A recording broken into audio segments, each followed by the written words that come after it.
Welcome to Community College Softball on Sportsnet, USA.net. We're here at the home of the Cerritos Falcons at Nancy Kelly Field for a non-conference game today against Chaffey College. That's right, the Panthers are taking on the Falcon. The Panthers currently are on top of the Inland Empire Conference, 24-9 overall, 9-1 in conference. When you look at Cerritos, well, they're still chasing Mount Sac. Cerritos 15-2 in conference. Cerritos 12-3. Long Beach right behind them at 12-5. Guys, it should be an exciting game. Albert Robles, we've seen enough of this Falcon team this year that we should see a quality softball game from start to finish. Let's look at the defensive lineup for the Falcons. Nahara behind the plate. Leduc over at first. Sotelo at second. Diaz at short. Bedoya at third. Williams in left. Caps in center. And Gonzalez over in right. In the circle, Samantha Islas will start things off for Cody's team today. Cody Murray, the one and only Cody Murray, the manager of this team. Hey, Bud Murray, come on out here. We keep waiting every game. We show up, haven't seen you yet. We'll see what happens. Starting off for Chaffey today, leadoff hitter will be Salazar. Violet Salazar will start things off, followed by Sabrina Garcia and then Coraline Garcia. Those will be the first three for these Chaffey Panthers here on Sportsnet, USA.net. Immediately, Salazar takes it to right field and starts things off with a base hit. So Violet gets on base quickly in this first inning.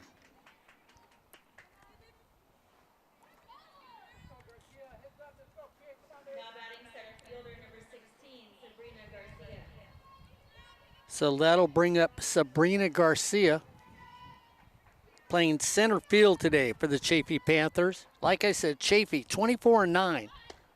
9-1 overall this season.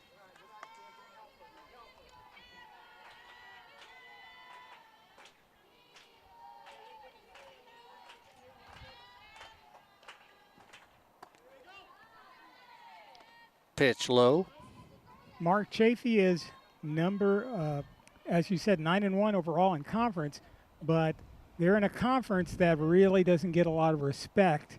And people aren't really looking at the Inland Empire Conference, Athletic Conference, that seriously. Only one team will probably make it to the playoffs out of it. Next one taken for a strike. And if you consider, Mark, that Chaffey has what? Their RPI, we'll get to this after this pitch.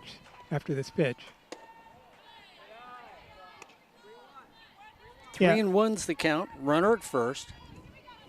Yeah, Chaffey's RPI mark is lower than a lot of the teams that don't even have 500 records, like Riverside.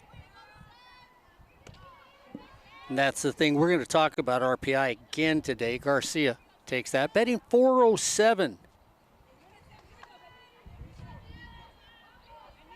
for the season.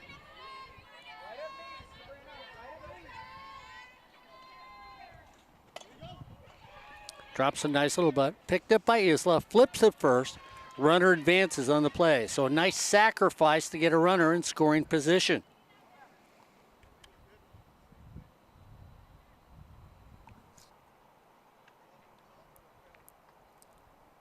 So we're going to have a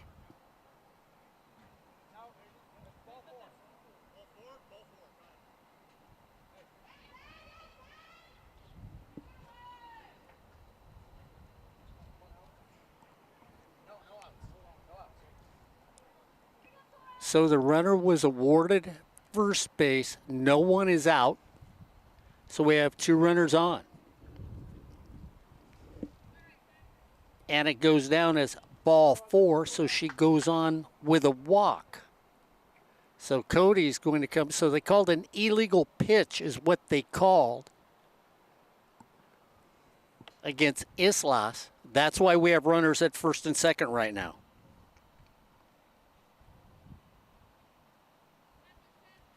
So Cody explaining to Islas exactly what the umpire thinks he saw, that it was an illegal pitch. Of course, at this late stage in the season, you would think that that would have been called against her previously, but we've never seen it. So Cora Lynn comes up batting .357 for this Panther team.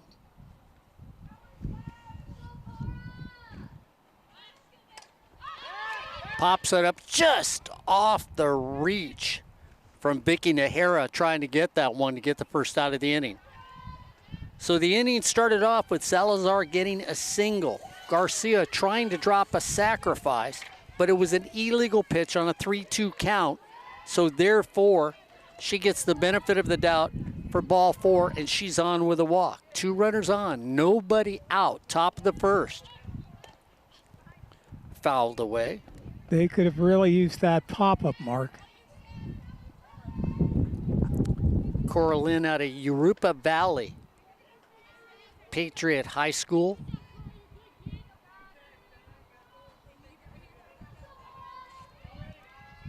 See if the infield comes back in. But he sneaks in a little. Swing, center field, Cap comes over, gets it on the dead run, goes to second, not in time. Great break on the ball by Alyssa Capps out there in center field.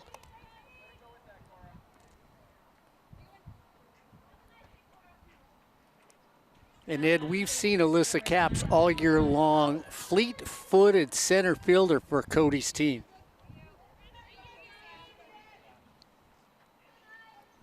Brings up the third base person for the Panthers, Larissa Avila.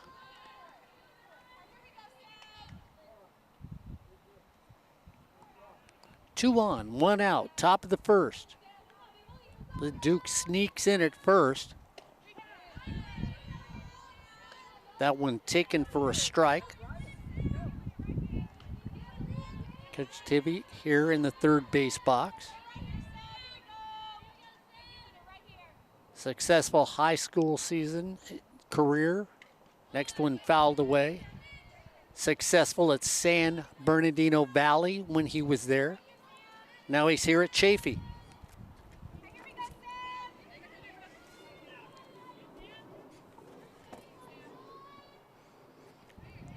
Oh, 2 count. Off speed. Just a little piece of it. Avila gets. Violet Salazar was on the move on that pitch.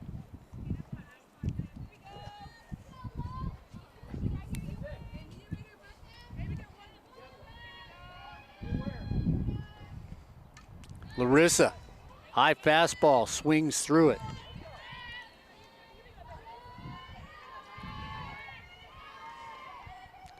Yeah, Chaffey's 24-9, and then it sort of drops down. Barstow is 17-10 overall, and then you get Desert that's 10-21 in the Inland Empire Conference.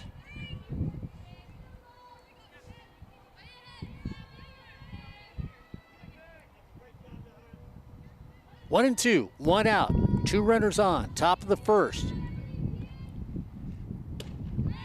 She went for it, strike 3 call.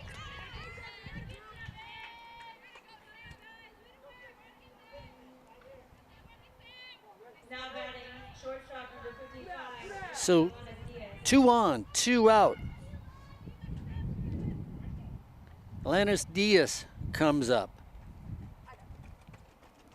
Lexi Alanis Diaz. Playing shortstop today.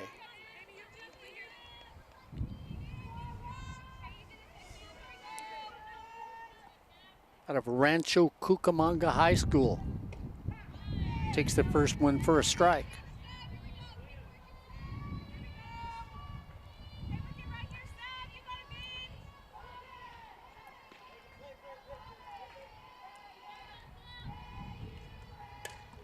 Little floater, Diaz is right there to take it down for the 3rd out. No runs, 1 hit, no errors, and 2 left on base. As we head for the bottom of the first, It's the Panthers 0, the Falcons coming to bat here on Sportsnet, USA.net. And Mark, during today's game, we will be looking at Mark's top 10? Yeah, I got my top 10. I've got my top 10 sitting here. The teams I think you'll see in the playoffs that could be somebody to talk about. So instead of RPI today, it's going to be RMP, ratings. Mark Pavlovich is going to be the difference, which will probably make more sense than RPI, because I looked at that mathematical formula, Ed. I sent it to you, and you just sort of looked at me and said, because I know we sort of feel the same way about RPI. And also, besides Mark's top 10, we'll be looking at our updated, theoretical isn't quite the word, but our guess at who would be qualified to go into the regionals using a formula of who wins conferences plus the dreaded official RPI standings. So all that coming up here on SportsNetUSA.net. We'll be getting to that top 10 of Marks in the top, in between the bottom of this inning and the top, if Mark's ready to jump into that, because we'll be talking about that between innings throughout the game. I'm sure I'll be criticized by somebody at home who's just, he couldn't get in the car and come out here and just sit with us. He'll say, what are you, out of your mind? First three for the Falcons: Leduc, Sotelo, Nahara. First, second, and behind the plate defensively are those three.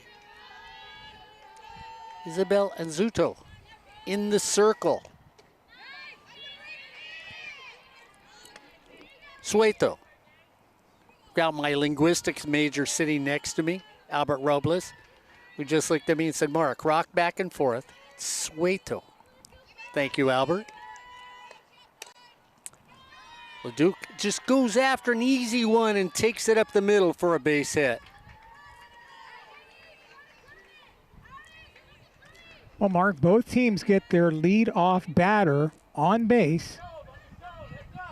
Eastla's pitched her way out of a jam with 2 on and no out, and let's see what Chaffey can do.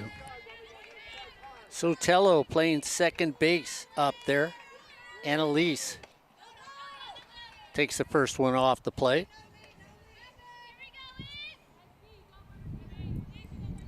I should say Elisa, not Annalise. Elisa Sotelo out of El Rancho High School, Pico Rivera.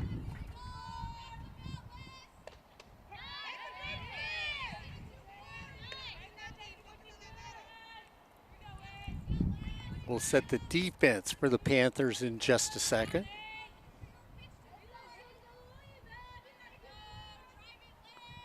Zueto brings it home.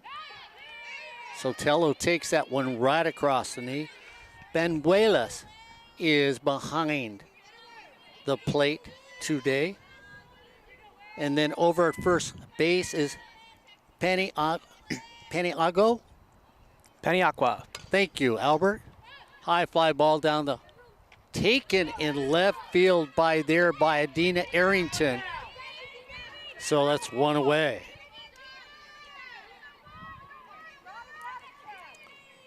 Paniagua. Like I said, I've got Albert here to bail me out on a name once in a while. Celeste is over at first. There we go. I got her first name right. Violet Salazar at second.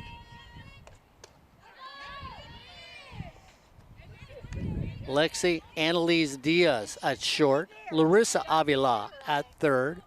Arrington in left. Sabrina Garcia in center. And Aaliyah Roof in right field. That's the Panthers for you defensively.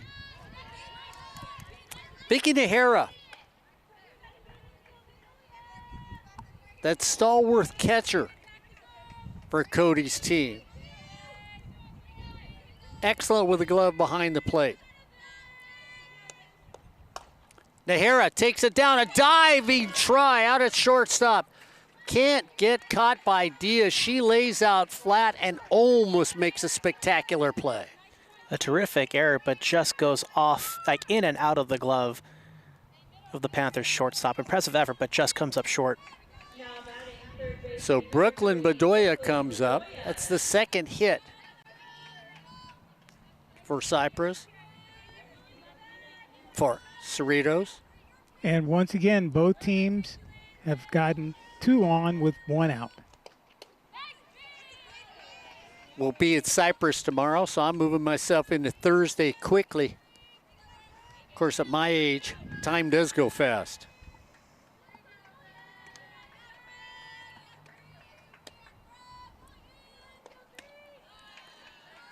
Doya takes that off the plate. Avila over at third. Paniagua at first for the Panthers.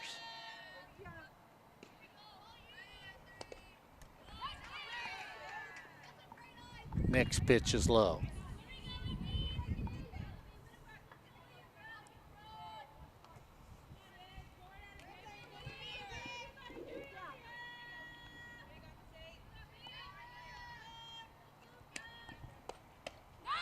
Down the middle, taken for a strike. 2-2's the count. Runners at first and second, 1 out. Bottom of the first. The Panthers had a couple runners on, couldn't bring them home.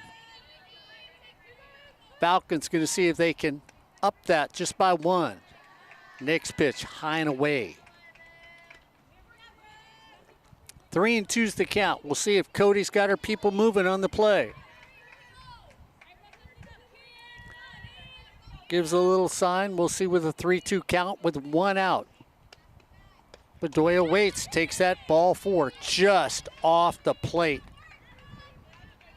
Banuelos frames it, doesn't get the call. And now bases are loaded. Ducking a couple scores here. Final score, Allen Hancock, a win they needed. They beat Oxnard 12-1 today. ELAC being shut out by San Diego Mesa, bottom of the 4th. And we'll get some more scores in just a bit. Guillen, the designated player, takes the first pitch for a ball. When you look at Cody Murray and you talk about her 20 years in softball, 552 wins, 246 losses, and 3 ties before the season started. State titles here for Cerritos in 2007, 2008. State title game in 2007, state title in 2008.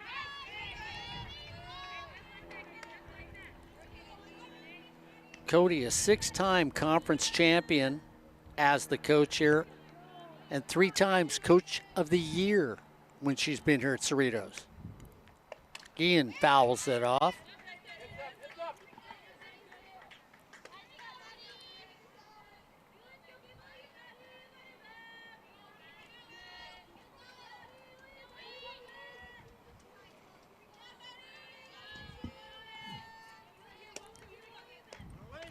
High pitch. So we're going to get time. So the runner left second too soon and is called out at second base. So Vicky Nahara tries to get a little extra footage, Ed Ford, maybe on a base hit. And now that's 2 calls that have gone against these Cerritos Falcons.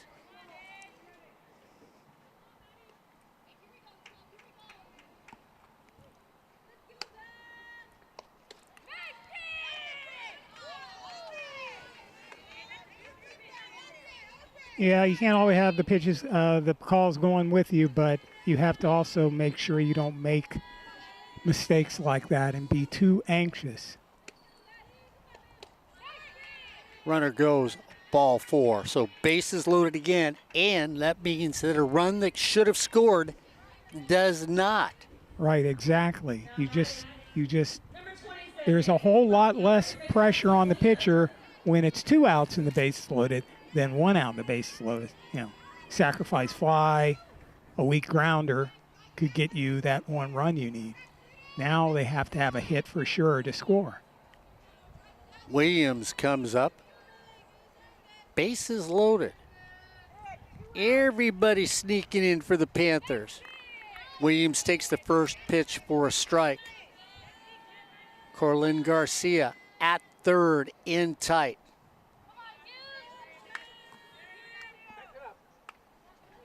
Zuto comes in at first just a little. Williams swings through the next one.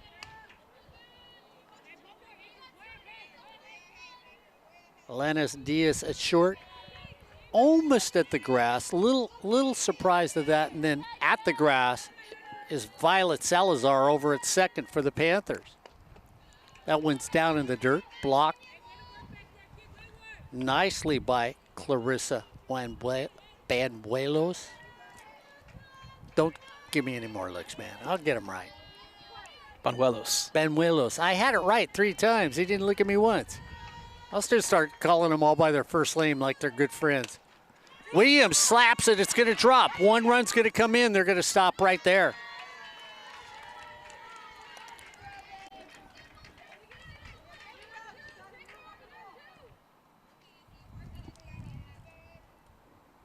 So Williams slaps at the left field. The first run scores.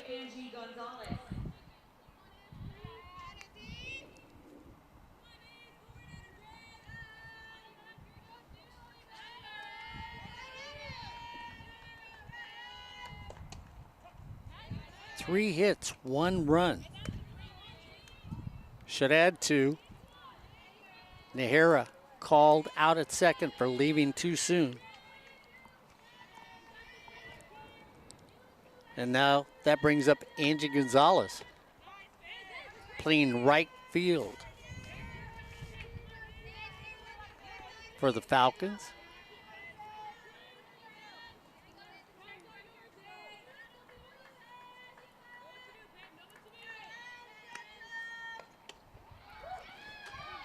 Takes 3 there, and that's it.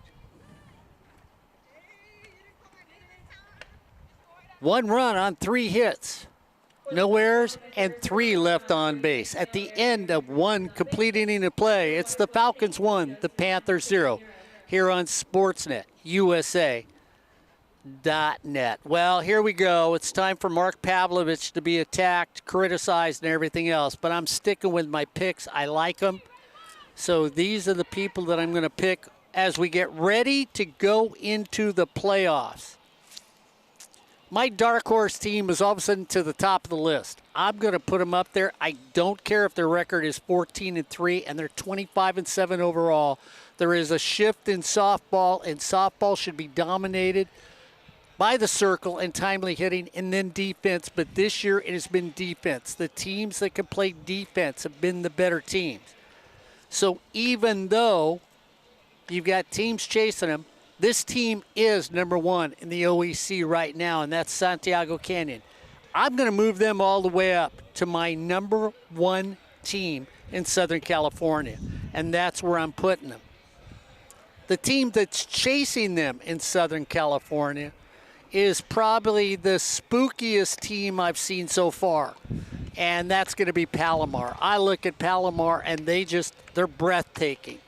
And what they can do, you look at their batting order, and they are one of the better defensive teams. Actually, they're 3rd in the state of California behind Santiago and San Jose. So they're my number 2 team. My number 3 team, yeah, I'll go with everybody loves, and that's going to be Mount Sac. So those are my 1, 2, and 3 so far here on Mark's Picks on Sportsnet, USA.net.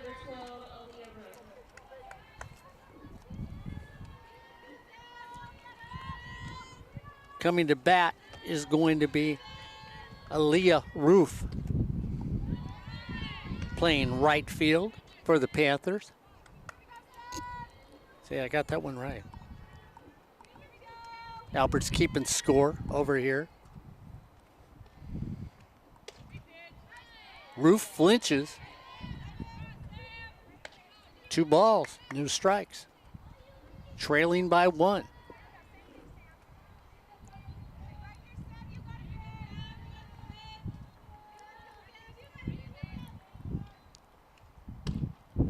Down low, ball 3.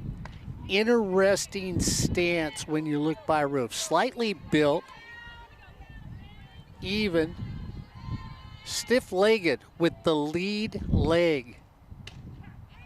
Takes that for a strike. Samantha, a long time back on the bench because of all the batters that they sent up. But you got to be ready to go out there and make sure that you get a run. You make sure that lead hitter doesn't get on base. 3-2 count. So that hitter on the elbow, hit by pitch, so she goes over to first base. Umpire immediately yells dead ball. So she advances to first. Paniagua now comes up.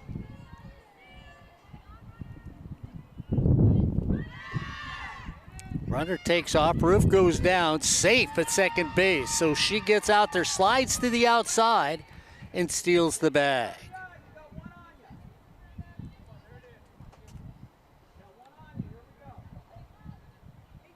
So Paniagua looks over to third base. Everybody backs up now. Islas rocks, deals, brings it home. On the outside corner for a strike. Both these teams only have 9 losses on the season, and both are in a position, if they play well down the stretch, win just about everything, they both could finish with 30 wins, and that's quite a benchmark community college softball. Check swing. At least in California, where you only play 40 games.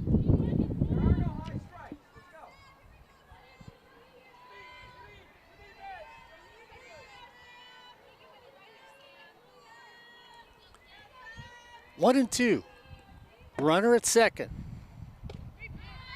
Strike 3 called. So Islas paints it on the outside of the corner and gets the call. Now batting the pitcher, number 8, Isabella Enzuto. And Zuto now pitching for the Panthers is up. It's a medium range ball, foul.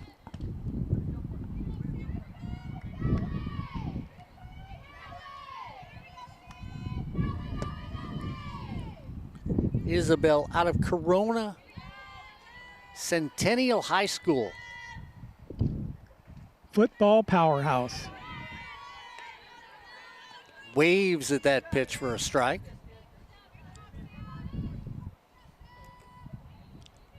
So Roof gets hit by a pitch, immediately steals second. Paniagua strikes out.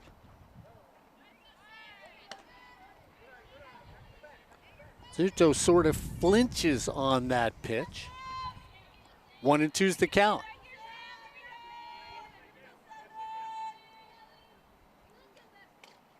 Fouls that one off. Hits home plate, bounces back up, foul ball.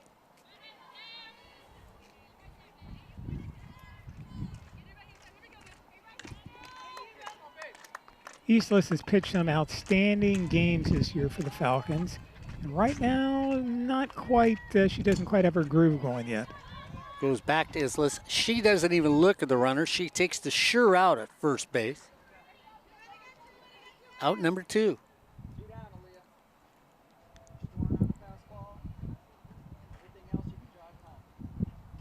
So 2 down, tying run at third.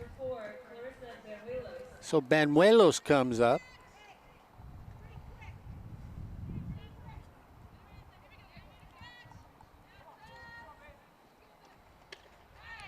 Banuelos just swings through that, waves through it. You look at her, Clarissa is from Rancho Cucamonga. You look at her as a catcher. If you were to see her, you would think maybe shortstop. And that's the same thing with Vicky Nahara. Smaller in stature. Clarissa's only 5'4". Same thing over at Cypress. Yeah, all small catchers. Just off the plate. 1-2's the count. And that's one of the hardest positions to play. Strike 3 as Islas comes up with the necessary strikeout to hold the gun. No runs, no hits, no errors, and 1 left on base. As we head for the bottom of the second, it's the Falcons 1, the Panthers 0 here on Sportsnet, USA.net. Well, I stopped at 3 where we were sitting at. Now I got to throw in a couple more OEC teams that I sort of like. I like Santa Ana because of what they're doing in the OEC. They're riding an arm in the circle that is, by many, the best pitcher in the southern section that you would see over at Santa Ana. We'll get a chance to see her tomorrow here on Sportsnet, USA.net. And then I can't shy away from Brad Pickler because I look at Brad Pickler and I say, Brad's always going to have that chance to do something with it. That gives me 5. Now I'm going to come back over here to this stadium, and I got to talk about this Cerritos team. A young team when you look at them. This is one thing Cody Murray told me. This is a young team, Mark. They are overperforming. They're doing more than I thought they were capable of doing, and they have one of the best coaches. I'm going to say right now she is my coach of the year here in softball. I don't care what anybody says. I don't care what the records are. What she's done with this team is an incredible coaching job this season. So they're sitting there at number 6. The last 3 there, guys, I tell you what, you can sort of pick them and throw them in yourself because I'm impressed with that top 7 that I'm looking at. And you can go to some of the other areas. Ed Ford sort of tilting his head. Okay, 4 was Santa Ana, correct? Yeah. 5 was Cypress. Yeah. 6 is Cerritos. Yep. Okay, who's number 7? Oh, I thought I gave you 7. I didn't give you 7? I don't think so. Okay. Did he? I got Santiago. I had Santiago, Mount Sac, and Palomar. Then I had Cerritos. I had Cypress. I had Santa Ana. That's 6. You're right. That are sitting right there. I will throw my 7th one out in a second as we head to the bottom of the second inning. The Falcons up by 1. Diaz, sparkling shortstop for this Falcon team, is out there. As a matter of fact, Cody Murray said if you could have seen the play that she made the other day, she would show you the dynamic part she is as a shortstop. She over-exemplifies hustle for a softball player. And Diaz says, yes, sir, I do. She takes it right back up the middle for a base hit.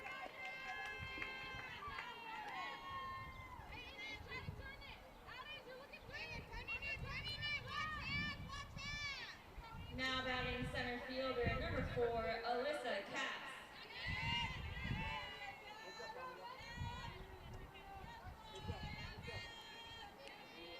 So Caps handles the bat quite well. Let's see if she's sacrificing. Shows bunt, takes it for a strike. Everybody sneaking down from the corners.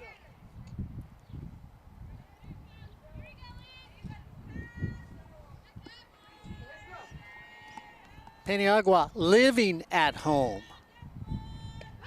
Avila comes with it. That's fouled off. And out.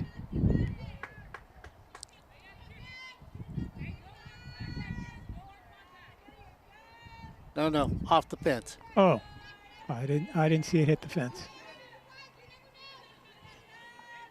0-2's the count.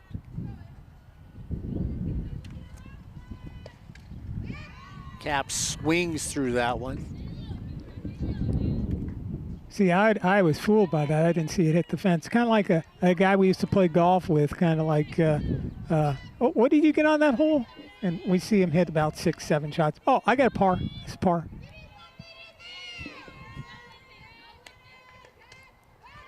That one fouled away.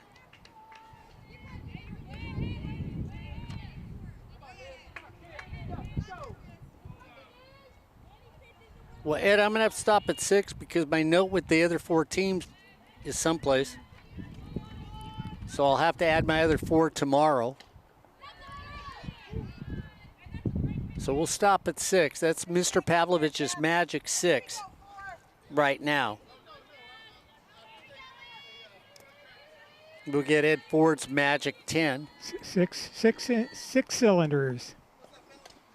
Caps fouls it off first base.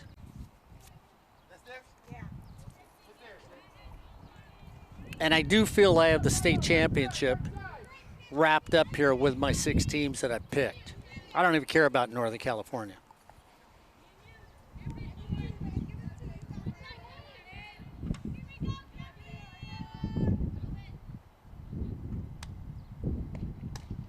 Caps pops it over towards first base for the first out.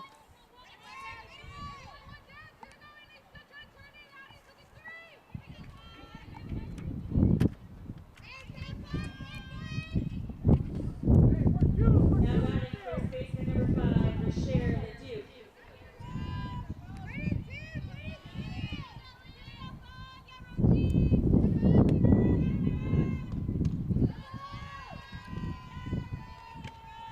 Leduc comes back up. Got a base hit her first time up.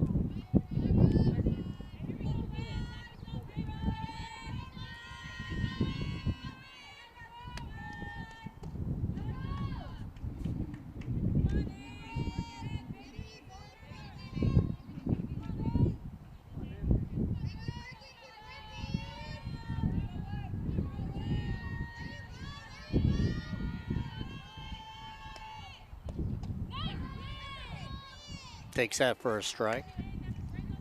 Do I think Santiago's got the best chance of winning the state championship right now? Yes, I do. Best offensive team, state of California. Best defensive team in the state of California. Are you listening to that, Lisa? And if she gets hot, you know what? Because a lot of these teams, I mean, we've seen Cypress not be able to score runs at the right time. Santa Ana, Mount Sac, Cerritos, Long Beach City College. Leduc powers that one all the way to the fence. Taken on a nice reach grab by Adina Arrington out in left field. Yeah, that one needed about 15 more feet of power to get out of here, or at least hit the top of the fence. So Alyssa Sotelo comes up, playing second base for Cody's team.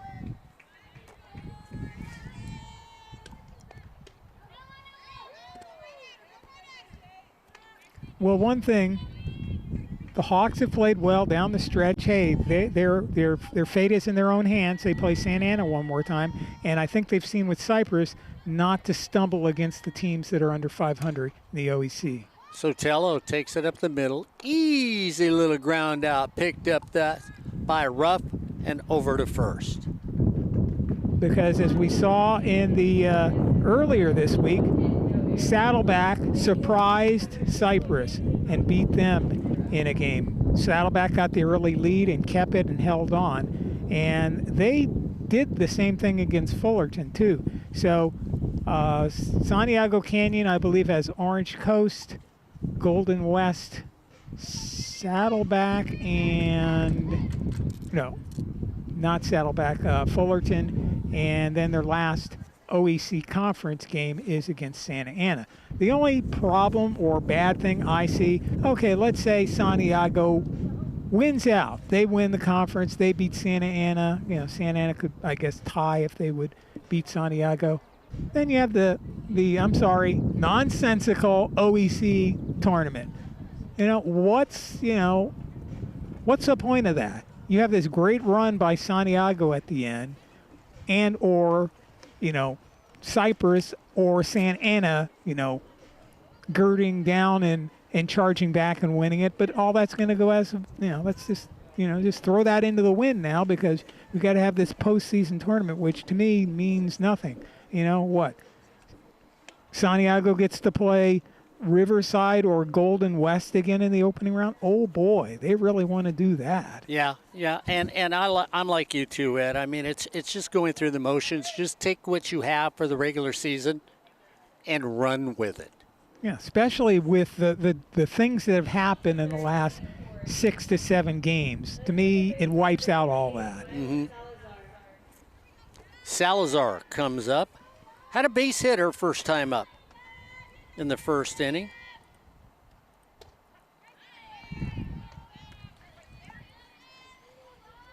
Flexes a turn, holds up. Takes that one for a strike. 1 run, 4 hits, no errors. Salazar pulls that foul. Stays that way. 0-2's the count. Islas in the circle. 3 strikeouts so far in this game.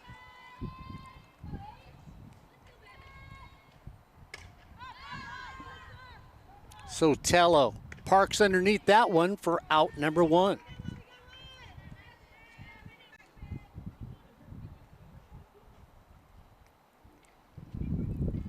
So the Panthers looking for some mojo here to get a little momentum. Only trailing by 1. Williams in left, Caps in center. Angie Gonzalez over in right defensively for the Falcons. Diaz and Sotelo up the middle, short and second respectively. Bedoya at third, Leduc at first, Nahera the catcher. Diaz gets it, flips over quickly for out number 2. 2 quick outs.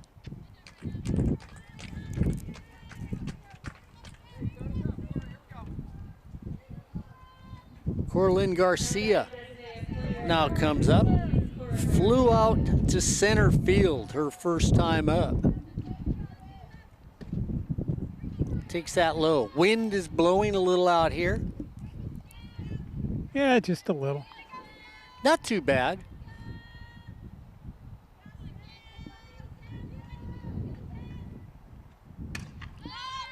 High fly ball. Williams goes out.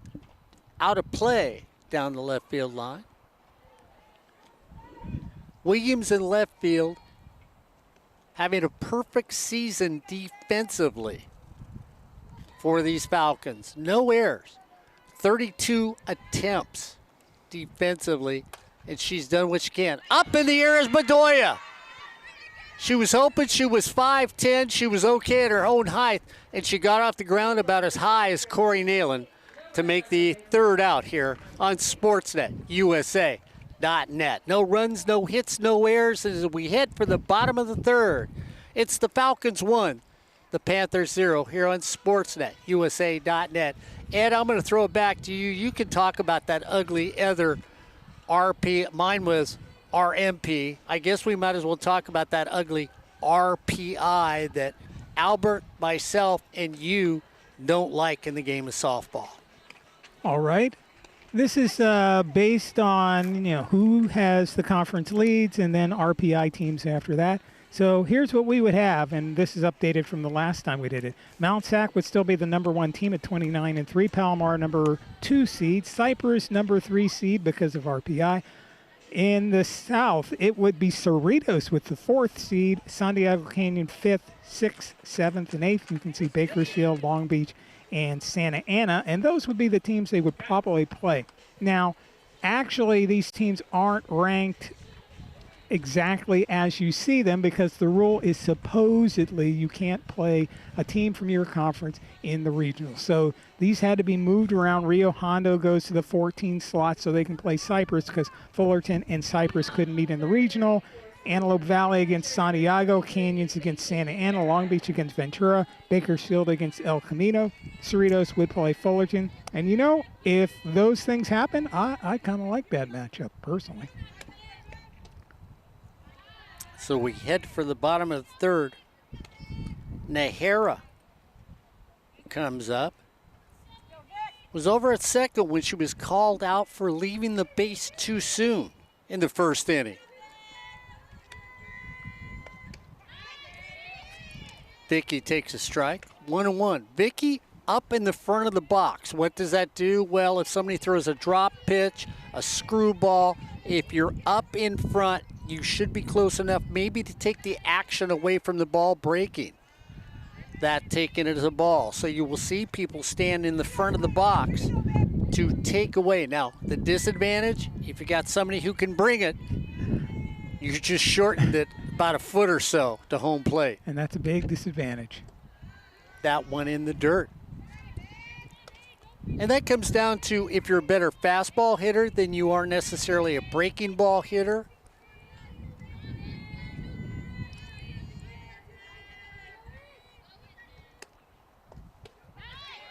Takes that one right down the middle. Courtesy strike. 3-2. Didn't like where it was at. 3-2 count to Vicky.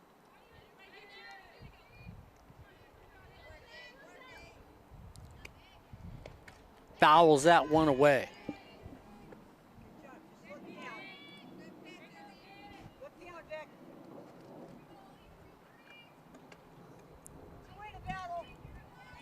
Talked about the Cerritos teams being one of the better defensive teams in California.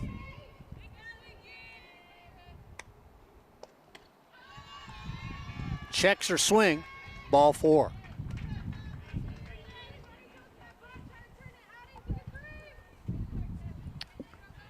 Getting to our playoff play-in teams, the play-in teams will be number 15 Mission, LA Mission at 18-16, number 16 ELAC with a sub 500 record of 12-16. Then number 17 would be Orange Coast at 16-16, or Moore Park if Moore Park would win their conference. And number 18 in our projection would be Chaffey. Now you're thinking they're 24-9. Why would they be the last, get the last spot? We'll get to that after this pitch. Brooklyn Bedoya at the plate. Takes the first pitch for a strike, followed by strike number 2. Sorry, Mark. That is because of RPI. RPI has Chaffey 24-9 in 23rd in the 23rd spot. Riverside, that has a very sub 500 record, is above them. Orange Coast is above them. Fouled off. A number of teams with sub 500 records are above Chaffey, and Chaffey has a 24-9 record. Makes absolutely no sense. They shouldn't be, just, getting into the playoffs. That makes no sense. I mean, Ed, you brought up a team when you say that. Next one to Bedoya is down. Throw to second, not in time. So Nahara steals second base. I looked at Moore Park and said, wow, 8-0 in conference? And then you're looking at me right now saying, maybe not in the playoffs. Well, their RPI isn't very high. They have to win. They have to win that conference. They'll get in if they win the conference. If they don't, we've seen it before where teams have good records and they're not in the premier conferences and they just get overlooked. Just amazing. I tried to figure out the formula the other night and just went, it's too difficult for me. Next ball in the dirt. Yeah, I mean, I'd have better luck baking a cake from scratch, and I don't bake. Well, I just realized that all the mathematicians doing RPI are from Cal State Fullerton, and Cal State Fullerton. Yeah. Foul. Albert just sort of looks at both of us saying, wait a minute, I'm going to Cal State. That's okay, you're not a math major, so we're not worried about you. No, I am not. There was once upon a time where I was computer science and then got into calculus, did okay, but then realized, I don't really like this. Yeah, I can understand that. Bedoya takes it deep to center field, back to the wall. It's gone. Brooklyn Bedoya, high fly ball into deep left center field. Let's see it one more time. Kaboom. That was maybe about a foot or two to the right of the camera there. Out in center. Well, living dangerously. I think you got a magnet on cameras. Do you know that when you set them up out there? When you think of the baseball over at Cypress, always close to our camera. Honestly, I think the hitters just see it. It's like, ooh, what a nice little target. So Cerritos up by 3. Guillen kicks that first pitch just a little over her head. Cody Murray has got this young team playing excellent softball. She has a bunch of young players that believe in the Cerritos Falcons softball team and her coaching ability. And again, I'm going to say it, one of the better educators, coaches in community college softball in any state in the nation.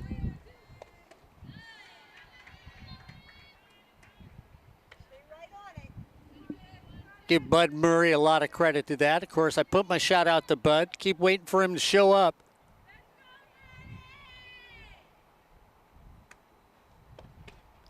And swings through that.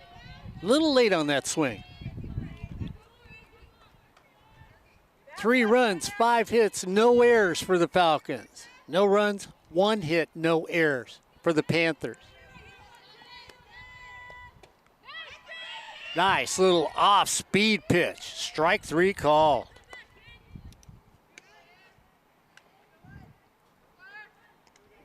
And you know, Mark, we're doing primarily two teams, Cypress and Cerritos College softball this spring, and we've done a bunch of games for both teams, but have we seen a Cypress home run yet? I don't think so. No. We've seen Cerritos. The Falcons knocked some out of the park. Williams takes the first pitch for a strike. I think we've seen a couple hit against them. Oh, yeah, we've seen a couple. Mount Sac for one, that crushed ball that we saw in the first game. Williams drops a bunt. Denton's right there. Throw to first. Speed wins out all the time. Let's watch that one again. And just a perfect bunt. That thing just sat on the ground, spun, and didn't go anywhere. Safe by a mile. And they're bringing her back.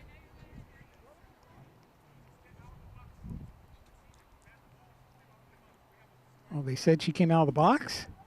Yeah, so her what it front sounds foot. like. Front foot is what they said.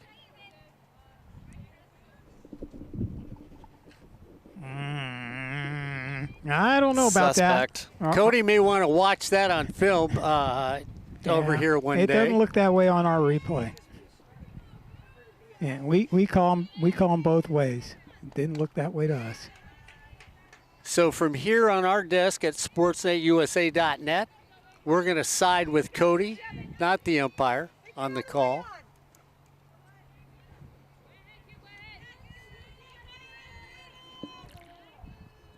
Because we can see that front line. And both Albert and I took a look, and Williams drives it down left field. Foul by about a few feet. So Albert Robles and Ed Ford have that as a perfect bunt.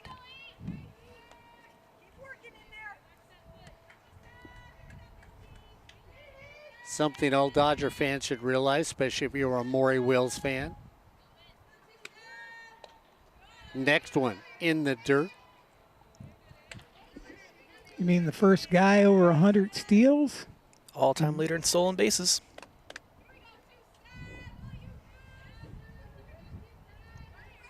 One and two to Williams. Slaps it, takes it back up the middle. Well, take one hit away from me, I'll come back and get another one. And that's what she does. Williams takes it back up the middle for a big single. Now batting right fielder number 2, Angie Gonzalez. And that was a long at bat for her. Looked like when she got to first base, it was like, whew, boy, am I tired after that. Williams takes off and is safe, stealing second base. Looked like the throw was going to beat her. but she makes a nice safe slide to get in there with a stolen base.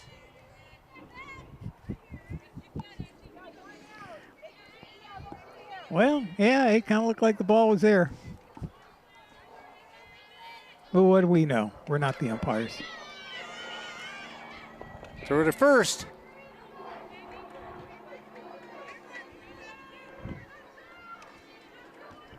So the runner advances on the sacrifice.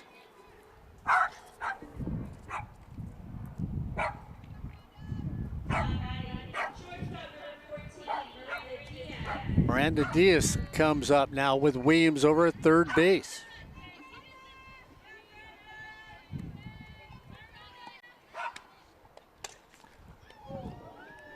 Williams gets down a lot quicker than I do when a ball's hit at her.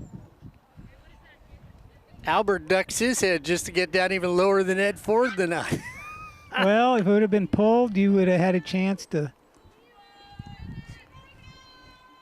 catch it again.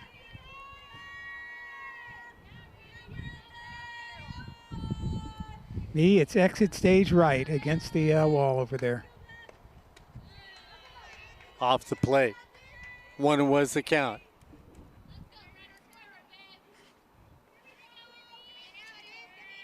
I think Diaz owes us another hit here. Down in the dirt, Williams dances, comes back to third base.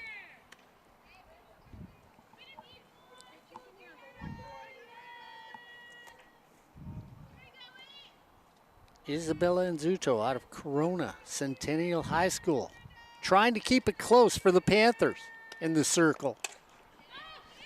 Diaz hits a lazy fly ball taken there by Arrington in left field.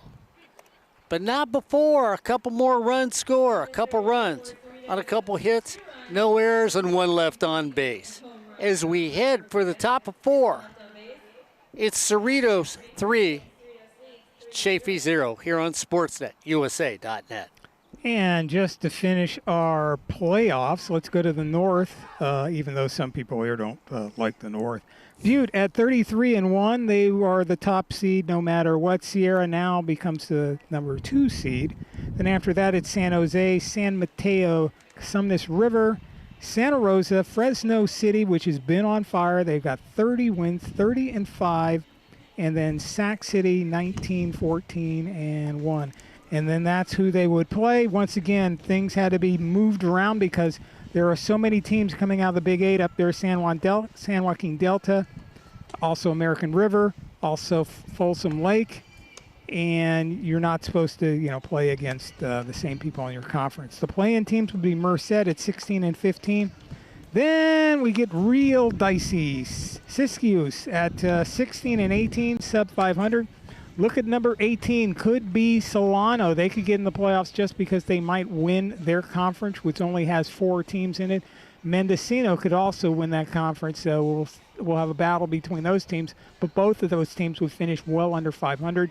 And then Diablo Valley at 13-19 would get into the playoffs because of RPI, even though they are 13-19-1, which is not a really good season. But the RPI thinking is, well, they're playing in the big game, they're playing all these top teams. But, if you can't win even one game, I think they have 1 win now. But for a while, they didn't have any wins in their conference. If you can't win any games in your conference, I don't care how tough it is, you don't go to the playoffs. It's that simple. Yeah, I agree with you, Ed, altogether. And I will say, San Jose has got one of the better defenses. Is that Avila scorches that to right field, and Angie Gonzalez just pulls it in quickly for the first out here in the 4th inning.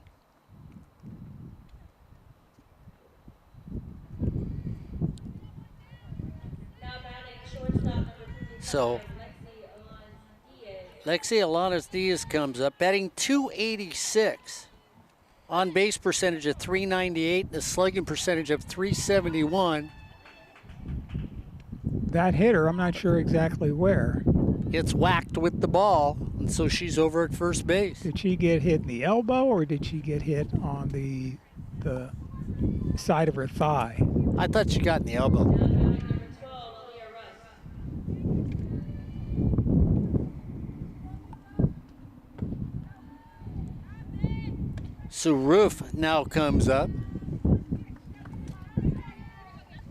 Roof playing center field, right field for the Panthers. Swings through that. Betting 308. On base percentage of 402. A slugging percentage of 436. She's got 16 RBIs this season. 10 walks. Pops that one up. Lays out. Nahara can't pull it in.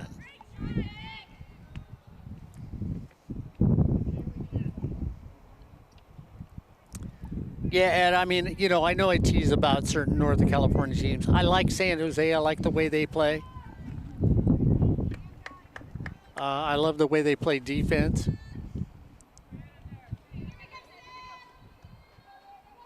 Well, I think both our points are, it doesn't matter if it's north or south. If you're under 500, and there are teams that are above 500, such as Chaffey, well above 500, 24-9, how can you even have teams rated, ranked by RPI above them? And those teams have some sort of shot at going to the playoffs. Makes no sense. Yeah, it really does, and it's RPI is just, again, I said it's confusing.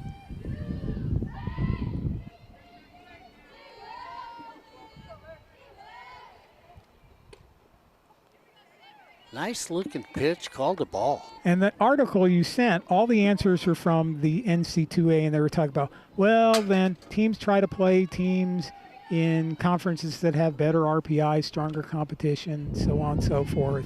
But like you said, it can't be just one team in there that's strong. It's got to be a whole conference full of strong teams. But those conferences, the individual teams control their own scheduling. So they're not going to schedule you if you're one of the quote-unquote weaker teams in some other conference. So it's not a fair system.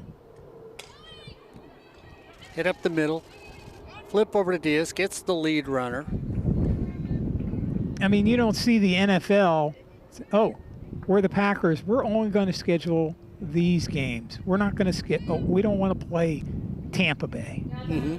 No, that doesn't happen. So if you're going to do this and really use RPI, there has to be some sort of mechanism where some of the games get scheduled by the league, the conference, a committee or something, so the other teams have a chance to move up. Yeah, I agree. I definitely agree. Corey Nayland just said, come on, Mark, give me your last four, will you? So, Corey, I'm going to give you Long Beach City, Bakersfield, El Camino, and Ventura. I happen to like Ventura as a team.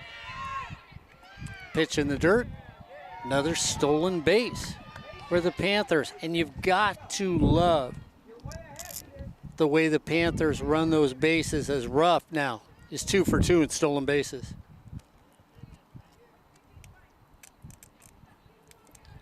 So, Corey, that was my 10. Quickly threw in those 4 to make you happy.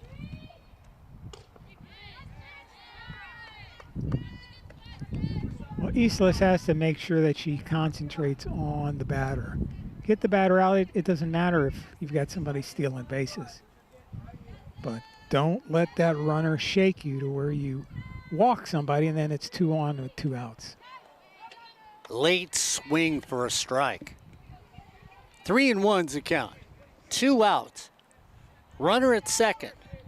Up 3-0 here in the top of the 4th.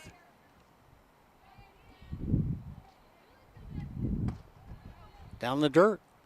So 2 on now for the Panthers.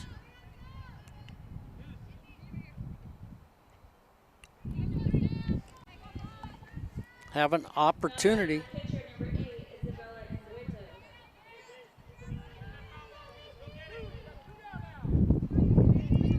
number 8, Isabella Anzueto. So Isabella Anzueto comes up. Anzueto. Wait though. You could correct me. That's okay. If I say somebody's name wrong, I have no problem with that. You're my linguistics guy, to my right.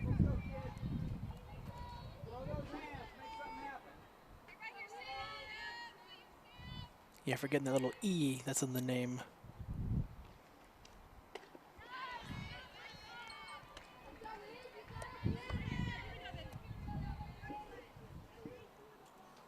Well, Samantha's up with a count of 1 and 2. Let's see if she can get out of this 2-on situation. She gets hit by a pitch. Wow.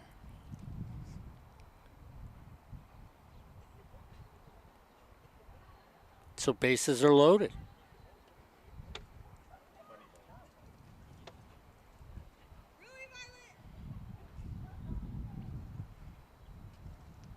I'm sure Islas knows what she has to do, and one that just got away from her there. And this is where you take a couple deep breaths and compose yourself and bear down and make sure you don't make any mistakes as to, you don't want to hit any more batters, obviously. And she's got a good defense behind her. Let your defense get you out of this. Benuelos comes up. You don't need to strike. Benuelos. You don't need to strike everybody out in this situation. Ground ball to one of your able infielders will do the same thing and get you out of it. Duke comes over. We've seen Islas, pitch enough times here for Cerritos that we know what she's certainly capable of. She's one of those pitchers who's very emotionless out on the mound. She doesn't really show a whole lot of emotion, very expressionless, very stone cold, ice water in the veins type of pitcher.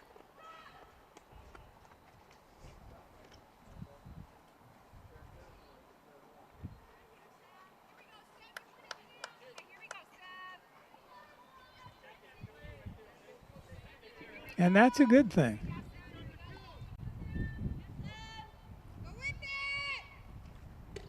Strike 3.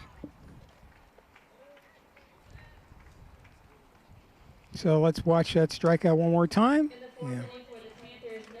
Where you can't hit them outside and you're reaching. So no runs, no hits, no errors, and 3 left on base as we head to the bottom of 4. It's the Falcons 3, the Panthers 0 here on Sportsnet USA.net. I talked about the dreaded RPI. Well, here's the factors for the dreaded RPI.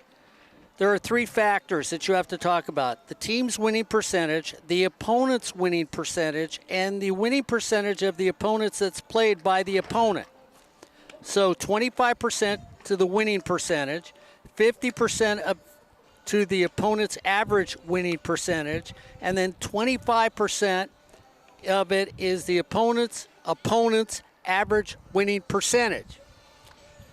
So if a team is 8-0 and the opponent's winning percentage is 600 and the opponent's winning percentage is 450, you would have an RPI of 0.6625. That would read 1,000 times 25%, 600 times 50%, 450 times 25%, and you add those all together, which will give you 0.6625. Now, the most difficult part of this is tracking down the opponent's opponent, and their winning percentage. And don't forget, the hardest part of this comes that you have to make adjustments after you do your math of 1.7 for you to get an RPI. So is that like in the recipe you cut in a stick of butter, and then it asks you to cut in a stick of margarine, and then it asks you to put in a quarter cup of oil? Yeah. Okay. You might have to make an adjustment with a half cup of lard, though, later on, right? Well, the best way to Something say it like is for me to turn around and look at Albert when I say a name, and he'll add a little 2 cents, so we'll just get everything correct on the air. Caps is coming up. for Cerritos. Yeah, those single syllable names, no problem there. There we go. There we go. That. I wouldn't expect anything less from somebody who's attending Cal State University. Full of it tournament. Is that what you said? Full of it tournament? That's what I thought. Okay. Go Titans. Caps walks through that attempt at a bunt. 2-2's the count. Well, certainly today we have two teams that are very evenly matched in their records, 23-9, 24-9, an important game for both teams, but a little bit more importance for Chaffey, because with Cerritos being so high in RPI and the rankings, Chaffey, we told you all out there what they're 22nd, 23rd in RPI. Mm-hmm. So they need a win here bigger than Cerritos does. Caps tries to take it down the right field and easily taken right there. A little slap shot with a lot of power onto it, but one up, one down. Yeah, just didn't have quite enough speed on it to get past the first baseman. Charlotte Duke comes up, got a base hit her first time out, and then flew out to left.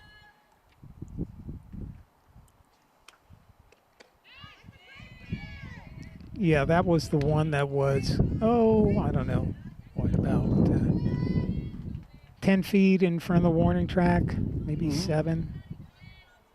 So she needed a little more giddy up in that one.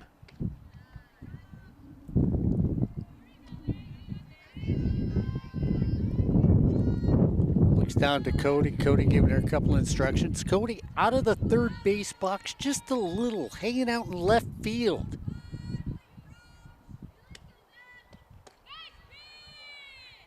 That one just off the plate, low. 2-1's the count. 3-0. The Falcons have a lead right now. Islas throwing a one-hitter against these Panthers. That one for a strike. 2-2's the count. LeDuc just shaking her head on that one.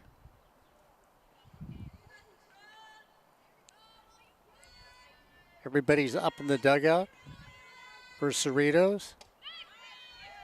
Off the plate, low. 3-2's the count. That looked pretty good from our angle. Yeah, we're down the third baseline behind the dugout.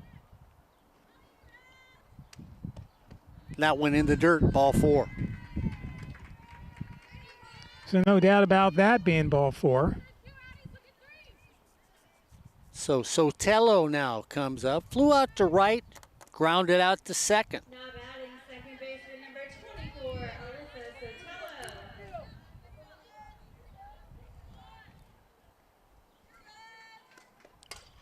Drives it to center field. It's grabbed out of the air there by Sabrina Garcia with a stab easily for the out.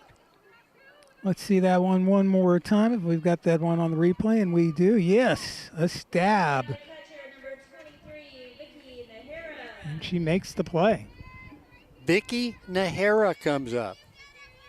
Whoops, wait a minute. That's a 2-syllable last name. Oh, got to watch myself here. Nahara You got that one all over it. takes that down the middle.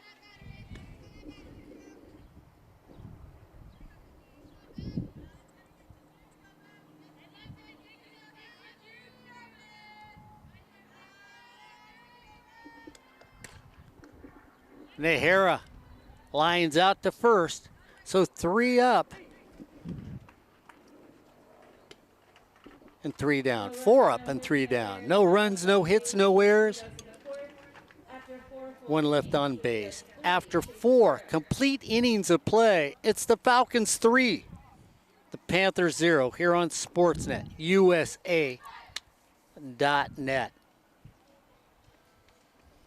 Of course, I told Corey Nalen, I'm starting to put my all SCC team together. Some of the Corey, I haven't got this one complete, but hey, I'll tell you what, I'm going to run this by you so far. At first base, I've got Goris from Mount Sac. At second base, I've got Asia Chacon from Mount Sac. One of the people in the circle is going to be Grace Pison. 2 syllables, you like that? She's going to be there. Then I'm going to have Williams in left field. I'm going to have Leduc, another first baseman on my team from Cerritos. So that's a couple Cerritos people. Alyssa Sotelo, the second base person. And, of course, Samantha Islas. She's going to be in the circle. At shortstop, I've got Heaven Wolf from Rio Hondo being there, along with Alexis Riviera, and Kaylee Cervantes is also going to be on my team. She's from Rio Hondo also. And then from Long Beach, I'm going to have Jay Ross at catcher and Riviera. And then from El Camino, Kaylee Azuna and Alyssa Lejeune. And then Jay Harris is going to be right fielder, and she is from Pasadena. So that's my team that I'm putting together right now. Long fly ball in the gap. Goodbye. Same spot, same place, and that's exactly where Violet Salazar places it.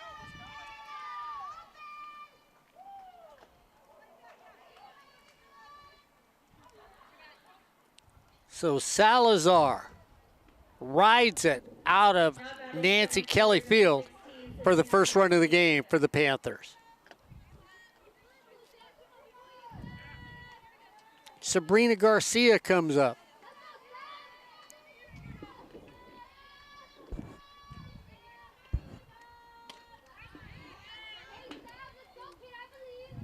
One run, 2 hits now for the Panthers. Sneaking back into the game here in the top of the 5th.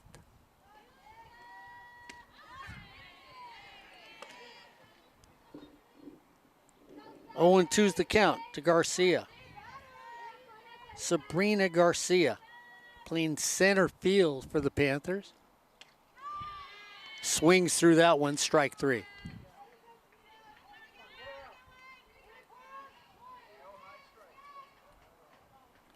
That brings up Coraline Garcia, who's the designated player today.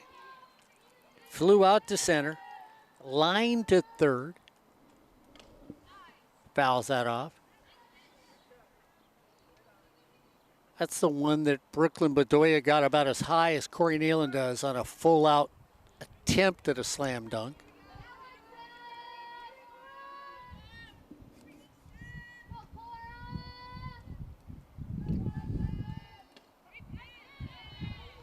Takes the next one at the knees for a strike. 0-2's the count.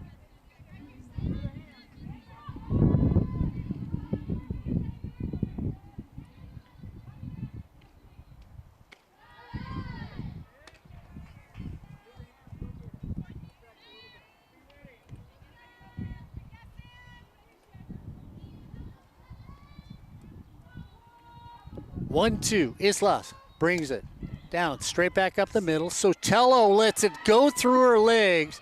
E4.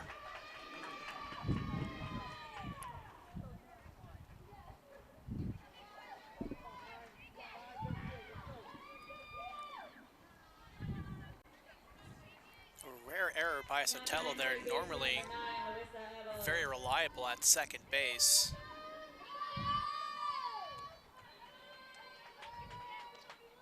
Larissa Avila comes up. 354. Batting average, 421. On base percentage, 510 slugging percentage. Takes that off the plate. 12 doubles so far this season. 1 home run, 23 RBIs for the Panthers. Lazy fly ball. Cap says, I'm there. Parks underneath it, quickly gets it back into the infield for out number 2.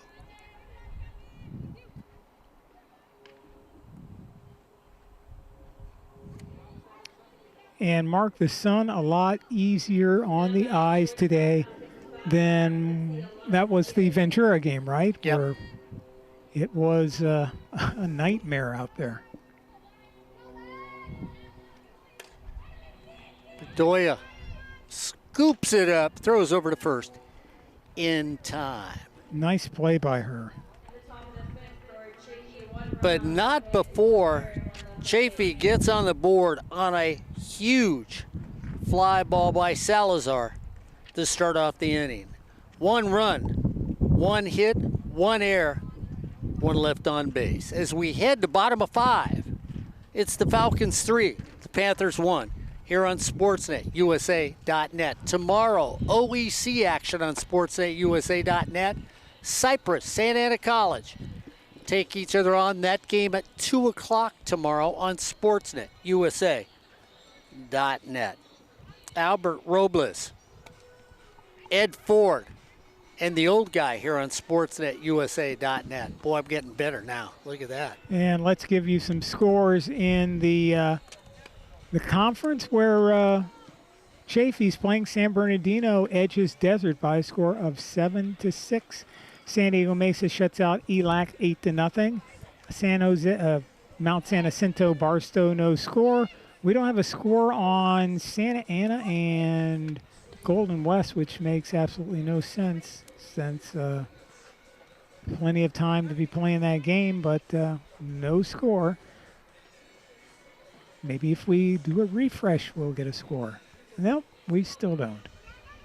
Cypress playing Fullerton that game in the top of the 5th inning. It's all tied up at 1 apiece, and that game is at Fullerton College.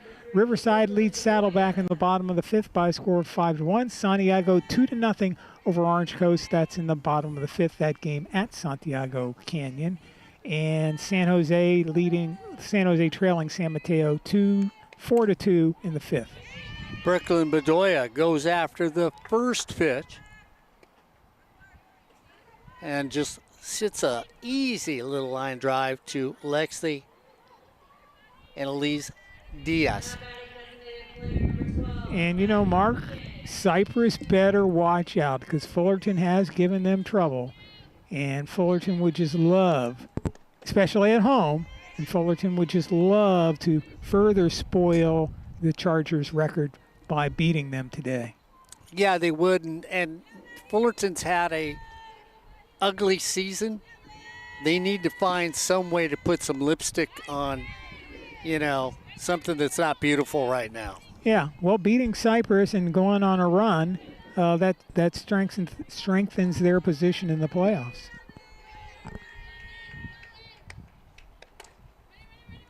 Comebacker to the circle. Easy as pie on that one. So Guillen, 2 pitches, 2nd out. 2 up, 2 down, and Williams comes up.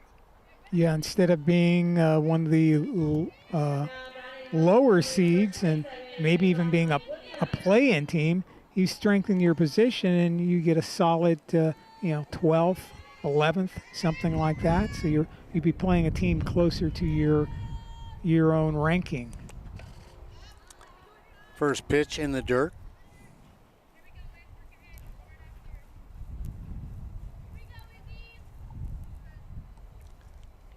And really, how many times over the last few years have we seen Cypress lose 2 games in a row? Normally doesn't happen. I mean, they lost the 2 against Mount Sac, but normally speaking, Cypress loses 1 game and then they'll come back and win. So, yeah, they did that against Palomar the weekend we were there. Right.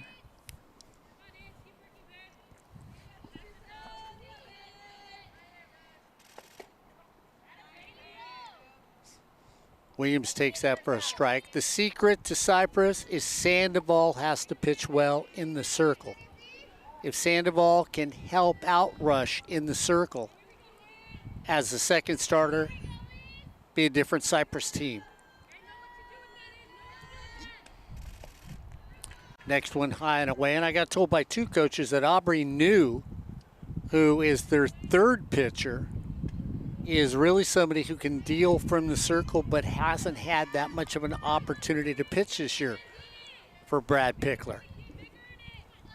That sounds familiar. And Haley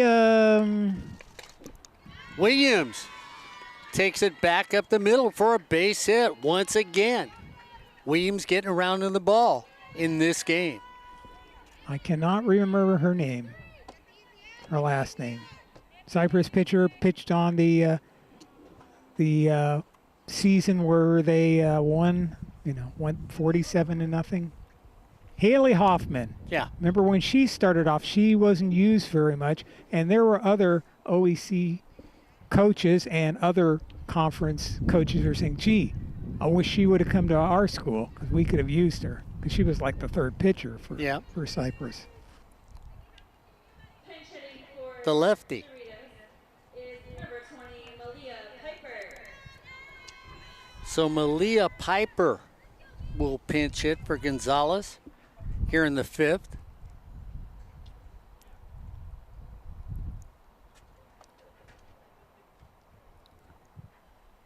And now we're having a discussion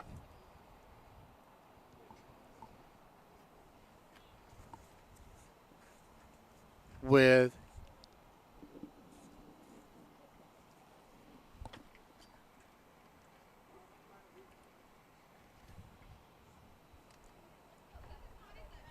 I think they were just talking about making sure the lineup was right.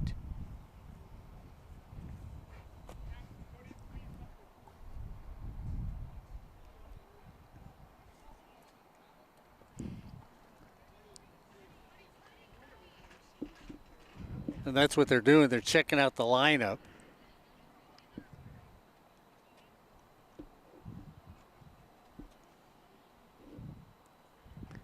Well, meanwhile, back at the ranch, I'm going to say,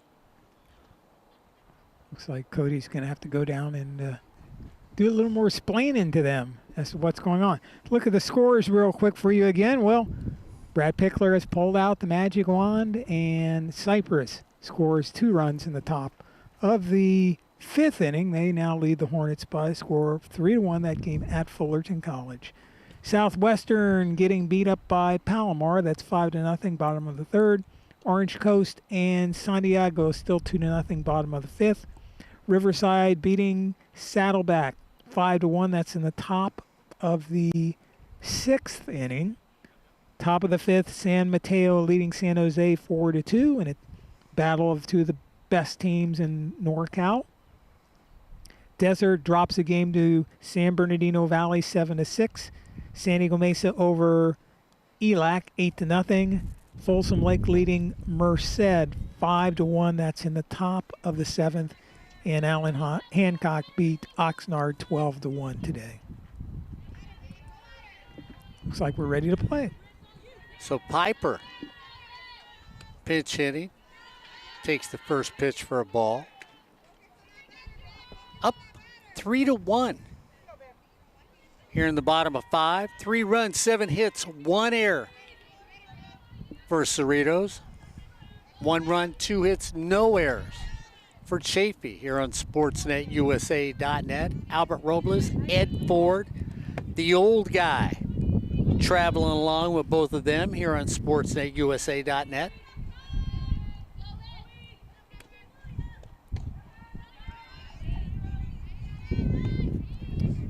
Albert talking about people in the circle needing to be cold-blooded if you're a pitcher in the circle. Can't have any feelings out there.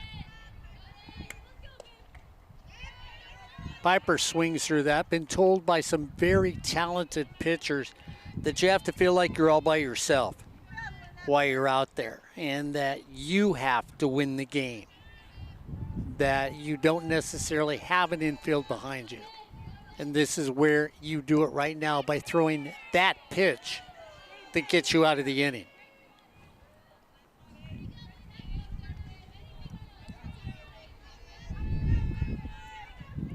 We've seen some very good pitchers this year.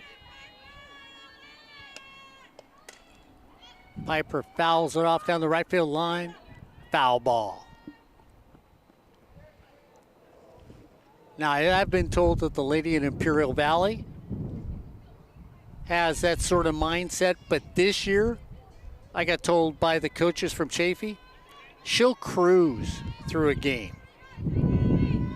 She may get 10 strikeouts, but she's cruising through a game. Piper fouls that again. Well, this should be her last season, one and only season at Imperial Valley. So we'll see where she goes, and we'll see how she performs at the next level. She is on the one of the pitchers on the Mexican national team. So Piper takes that. Fair ball in left field. Williams into third easily. Piper into second.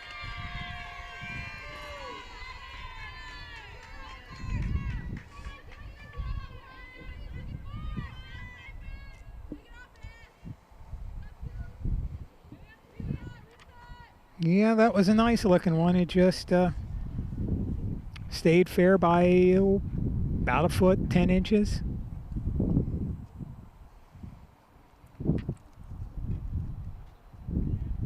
So conversation going on. Diaz will come to the plate. Miranda Diaz, the shortstop. Base to run, Angie Gonzalez. Gonzalez comes back in. Now she will run for Piper. So designated runner, you get to come back. You can reinstate yourself in a game. That's what happens here. Something that baseball should look at.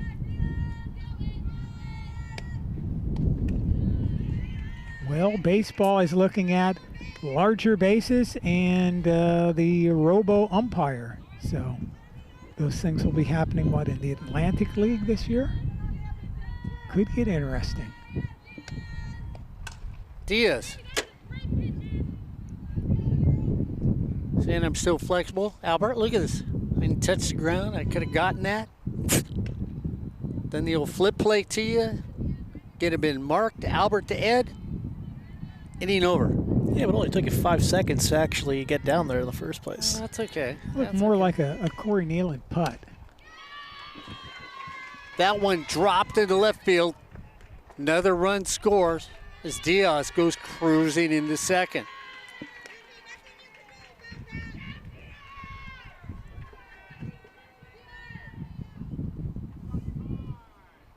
So 3 hits. Adds another run. Here on SportsNetUSA.net for Cerritos.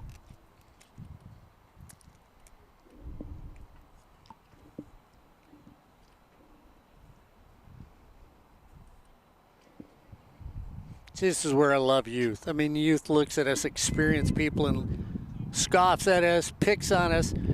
The only good thing about it is we've made it this far, you know?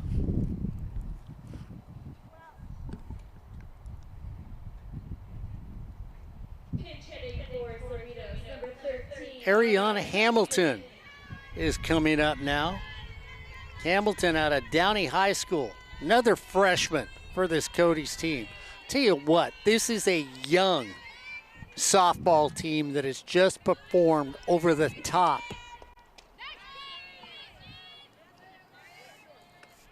Hamilton takes a strike. Out of Downey High School. So Hamilton pinch hitting for Caps. Takes that high and away. Runners at second and third, 2 outs, a run in. 4-1 here in the bottom of 5.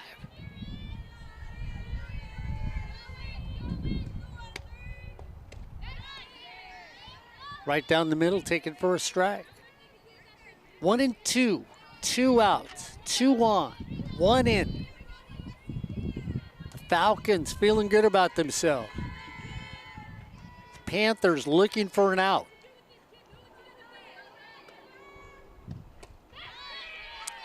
Just low.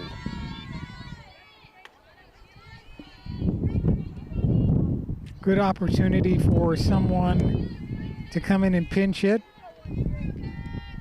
But you want to make sure in this situation that you don't leave with the bat on your shoulder.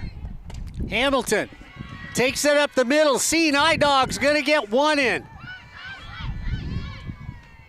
As Hamilton drives in a run. Well, number 13 batting on the 13th of the month proves to be lucky for the Falcons. Another run, as you said, Mark. So 4 hits in this inning. And we hit for the top of the order.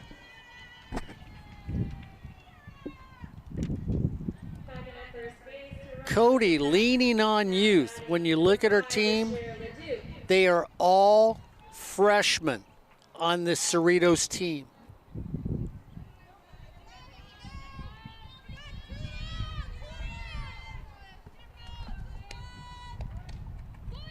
Runner goes, throw to second, not in time. Another stolen base as Caps comes back in the game and steals second.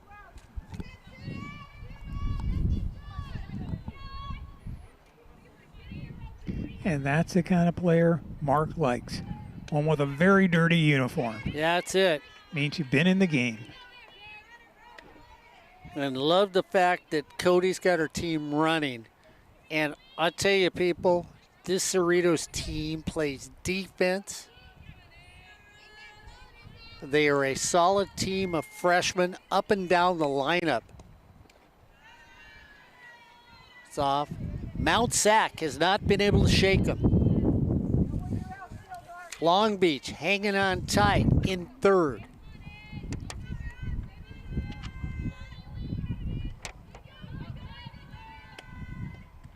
Next one in the dirt, dug out well behind the plate.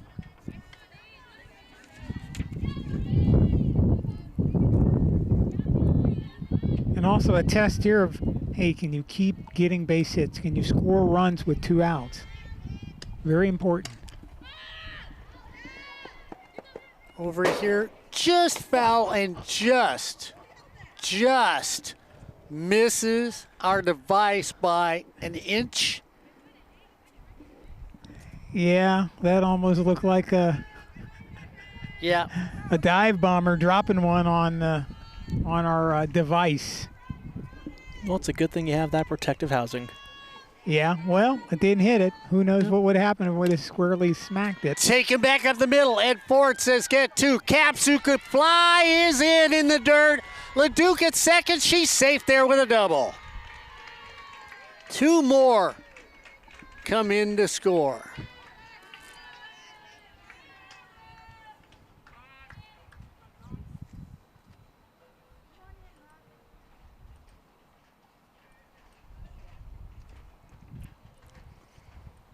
Yeah, this one's starting to get out of hand for the Panthers. 7-1. Here in the bottom of the 5th. 4 runs on 5 hits here in this 5th inning. Let's go back to the scoreboard for everyone. And we already went through some of the games that are completed. See if we can give you some updates. Bottom of the 5th inning, it is now Cypress 6, Fullerton 1, and we'd have to say at this point that's that Fullerton possible victory has been squandered away. Final from the Pacific Conference, Palomar beats Southwestern by a score of 11-1, and really a surprise, Mark, how good Southwestern has been the last 4 to 5 to 6 years getting into the playoffs, and the team is just, they've got nothing going this year for them, which is very unfortunate. Yasmin Moshadeghi, a very good coach, and she just doesn't have the players this year. Yeah, it's been a tough year for her, to say the least. Orange Coast still trailing Santiago Canyon, Mark's #1 team. That is 2-0, bottom of the 6th inning. That game is at Santiago. Sotelo at the plate. So let's flip first and the circle. Paniagua now in the circle. Sotelo takes that one. It looked like trying to pick up a 7-10 split. Leaves all the pins standing. 1-1's the count.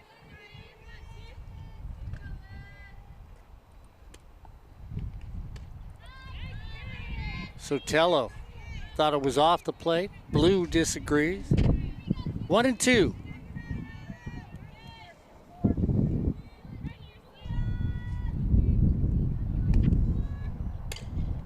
Sotelo looking to try and make it. Doesn't. Gets thrown out. Easily taken there, but not before a big inning for Cerritos. 4 runs on 5 hits, no errors, and 1 left on base. As we head to top of the 6th, it's Cerritos 7, Chaffey 1 here on Sportsnet, USA.net.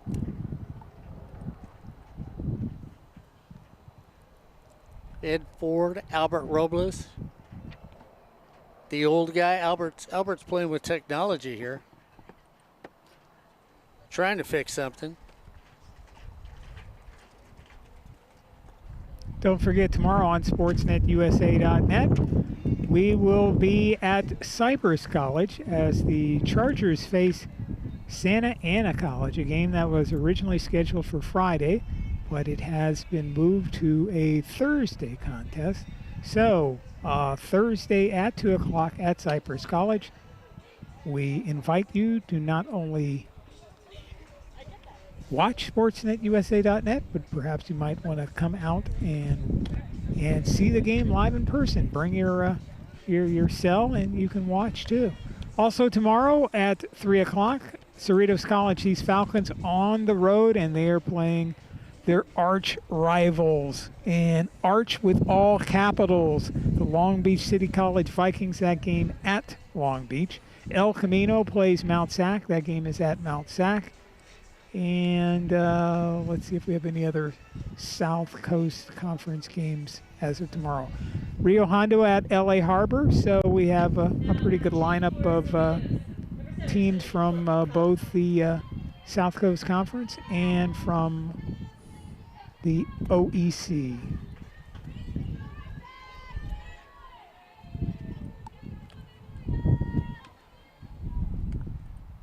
So Madison Randall is going to pinch hit for the Panthers.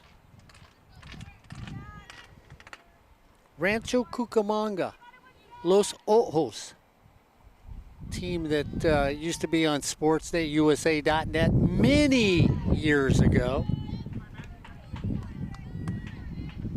Many years ago.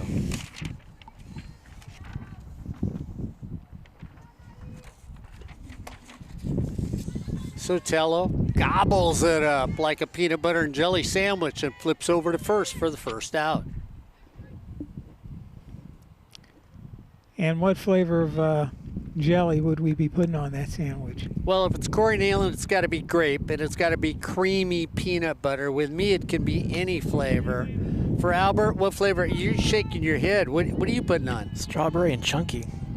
Chunky and strawberry for Albert. So that was chunky peanut butter with strawberry for Albert. Ed?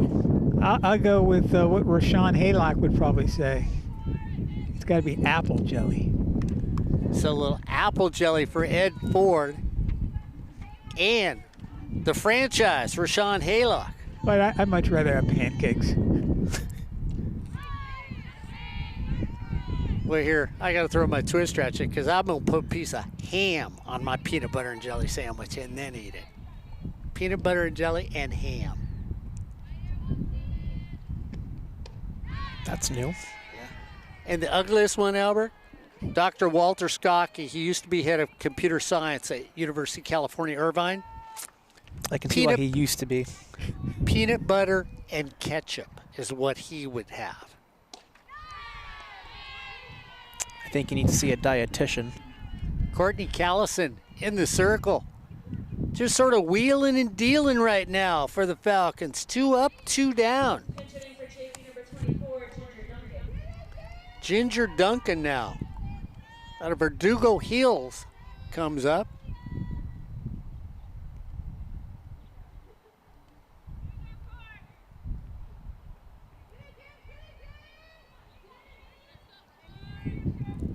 7-1 here in the 6th.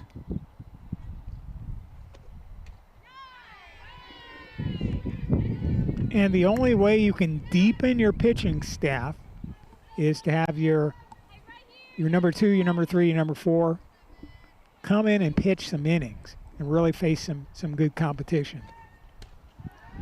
That one off the plate. Because come playoff time, you're going to need them, especially when you get to the super regional and to the state level. Callison. Fastball. A little more heat, Albert, when you watch her out there. At least to me, when you watch her on this pitch, she looks like she's got a little more speed than Islas in the circle.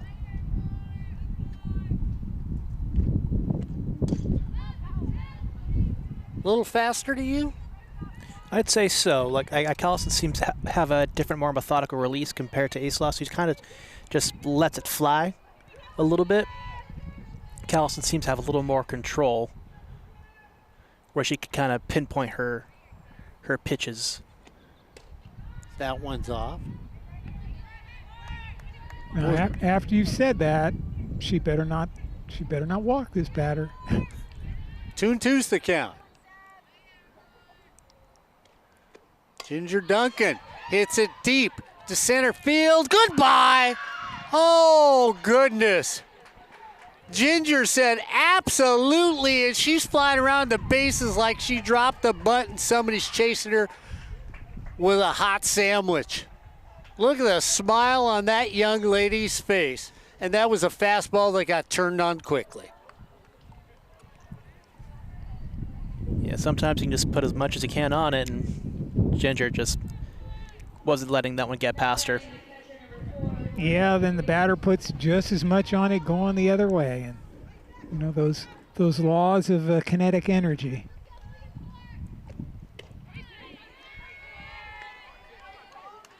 So both runs today for the Panthers on the long ball. To the same spot.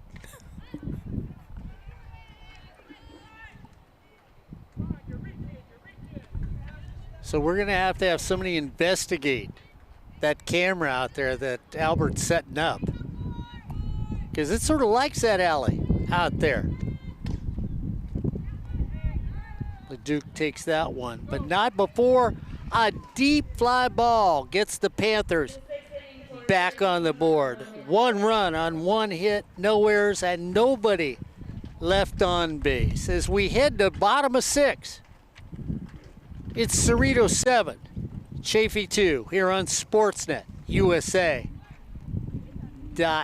Albert Robles, Ed Ford bringing the action today. We'll all be back tomorrow over at Cypress College. That game at 2 o'clock here on Sportsnet, USA.net. Make sure you stay up with us. Albert Robles and I and Ed will be out there.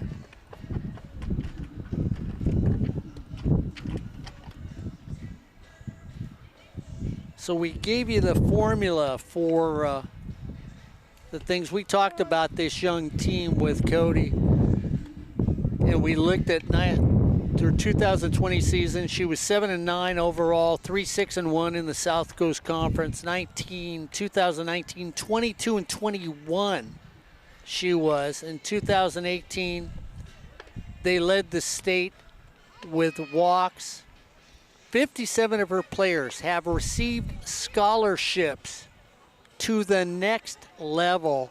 And we keep giving a lot of love to Cody, but those are some of the reasons why she should get it. One of the best coaches in Southern California here on Sportsnet, USA.net. Ducking some more scores for you. Top of the 6th inning now. It is Cypress 7-1 over Fullerton.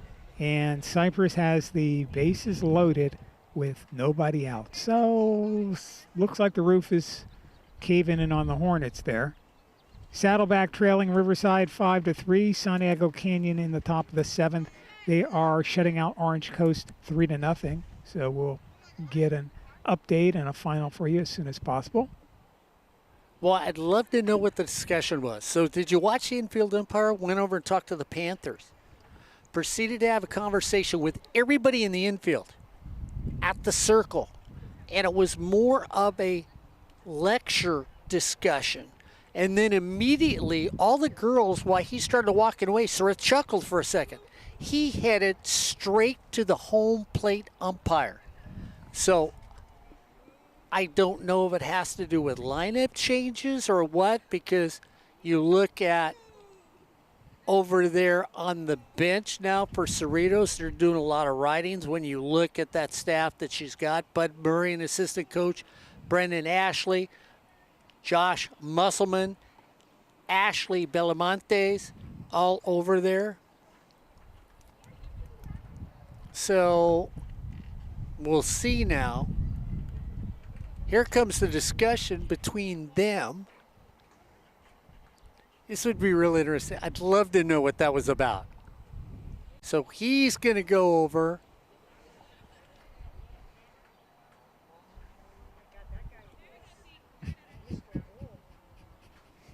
Tell you, the home plate umpire, these umpires have had more discussions today. I'm going to have to talk to Cody after this game and grab her for about 40 minutes on that to find out what's going on. Vicky Nahara comes up.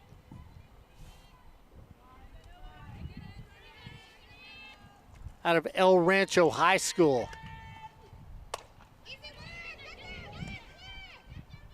Nahara grounds out quickly to Lexi Diaz over there at shortstop.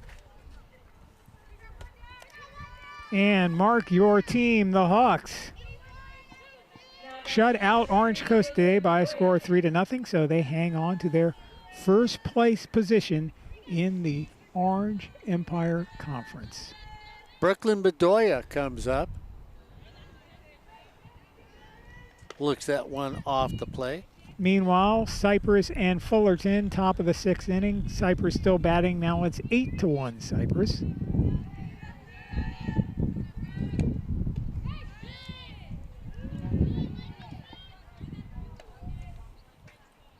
We'll throw in some other scores that could affect the playoffs here in a second.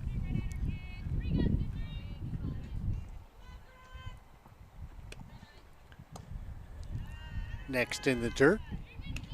2-0's the count. We still have no score with Santa Ana and Golden West. That game has to be over since it started at 2 o'clock. West Valley loses to San Joaquin Delta 5-0. Both those teams vying for spots in the regionals. San Diego Mesa may be on the verge of a sweep against ELAC. They won the first game, top of the third in the second game, 2-0. The Olympians over the Huskies. So, go ahead, Ed. No, go ahead. I was going to say 3-2's the count to Bedoya. 3-2 pitch. Strike 3 call.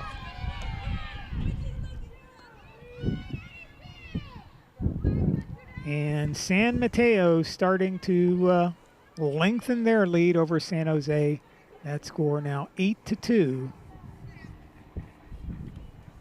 The Bulldogs over San Jose City. Patricia Soto now is coming up from Long Beach Milligan High School. Freshman, 5'8". Well, everybody on this team is a freshman. That's true. They all are freshmen. Since the South Coast Conference didn't play last season in any way, shape, or form, like the OEC had the abbreviated 20-game schedule, South Coast Conference sat out the whole thing. Soto takes that into the parking lot, foul. And for those who are into trivia, at one time, Chaffey was in the South Coast Conference. There used to be a South Coast Conference, North and South, or East and West, whatever it was. I think it was North and South, and Chaffey was in the North with Mount Sac. Off speed. Now they're in the Inland Empire with Barstow, Desert, San Bernardino, San Jacinto, and Victor Valley. And Victor Valley didn't play this year. No. couldn't find any bats.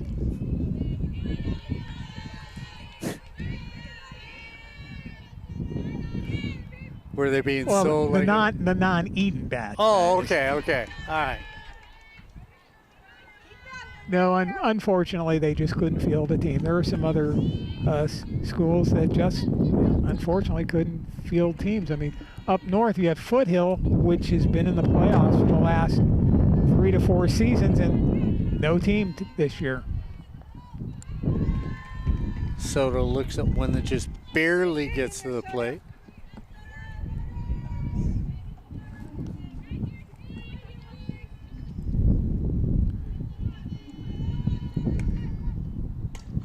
Fouls that one. It just comes over the top a little too quickly. Same thing happened down in the Pacific with Palomar and Southwestern. Grossmont normally plays. They didn't play. Also, San Diego City didn't have a team this year. So there's 2 teams out of your conference. Soto takes that down the first base line. They're going to call it fair. And so that'll be the 3rd out. No runs, no hits, no errors, and nobody left on base here in the bottom of the 6th. As we head to the top of the 7th, well, it has been all Falcons in this game.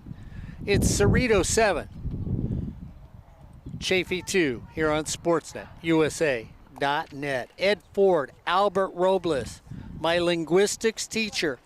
And of course then, the old guy just riding along here on Sportsnet, USA.net. Updating some scores for you. Bottom of the 6th inning, Cypress College, who will be playing tomorrow against Santa Ana. We'll have that game for you. Cypress leads Fullerton at Fullerton, bottom of the 6th inning, 8-1. Riverside beats Saddleback after Saddleback causing some noise and beating Cypress the other day. In Fullerton, they lose today 5-3. San Mateo still leads 8-2 over San Jose. San Diego Canyon 3-0 win over Orange Coast. Palomar beats Southwestern 11-1. West Valley drops 1 to Delta 5-0. It was San Bernardino Valley edging Desert 7-6 today. San Diego Mesa 8.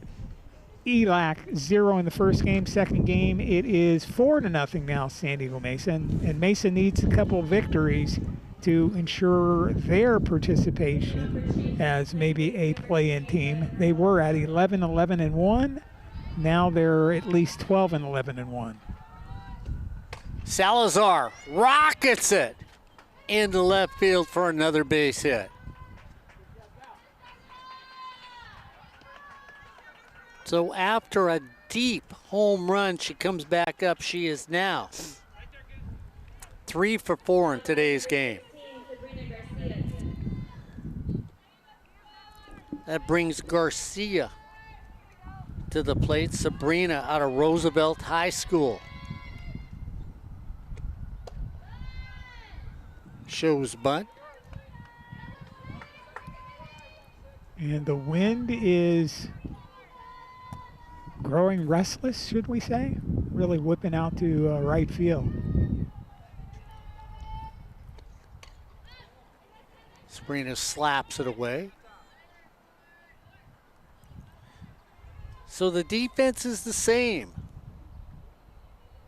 Callison now in the circle. Nahara behind the plate. Leduc at first. Sotelo at second. Diaz at short. Bedoya at third.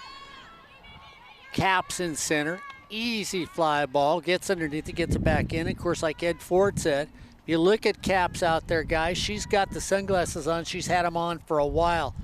Just like Albert Robles, making sure she can see what comes her direction. Now batting number 17, Cora Garcia.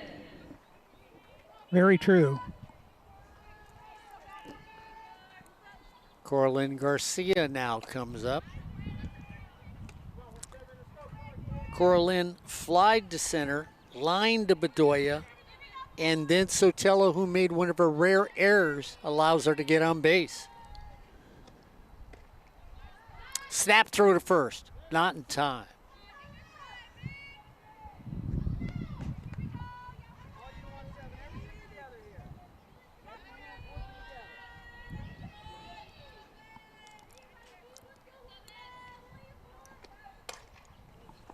taken there.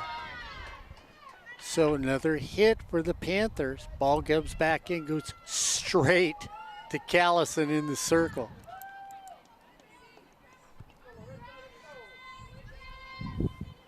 One down, you still don't want to let the Panthers get back into this game. Not at all. Larissa Avila comes up now.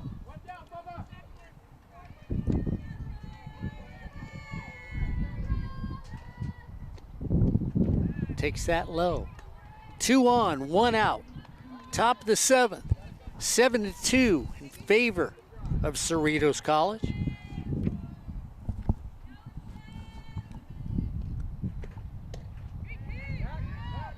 Off the plate. And for the Panthers, an extra base hit here, Mark, scores at least 1 run, maybe 2, and that lead isn't as big as it looked. And you've got momentum going, too. That strike on the inside corner. And the way the ball flies out of this park, I mean, I tease Albert, blame him for the camera, but Albert, this is just like Cypress. Fly ball into the alley. 1 run in. They hold the runner at third on a long single all the way to the right field alley. Well, as I was saying, you got 2 on, you get an extra base hit, and you can score at least 1 runner. They hold up the runner here, as you can see it going in the third, and Chaffey now has 3 runs. So we're going to get a pinch runner over at first base.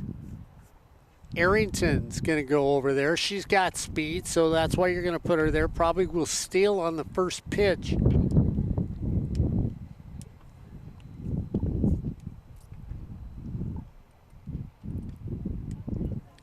Conversation in the circle. And I'm going to go back to you, Albert, because the difference between Callison and Islas is a lot of speed compared to variety of pitches that Islas has.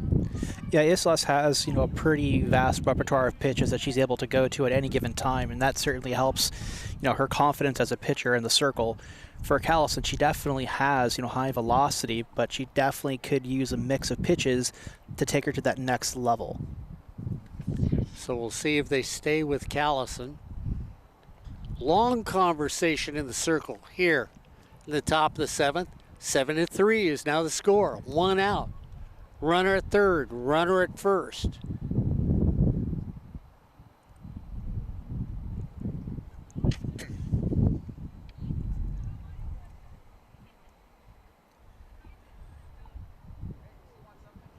Lexi Annalise Diaz coming up from Rancho Cucamonga.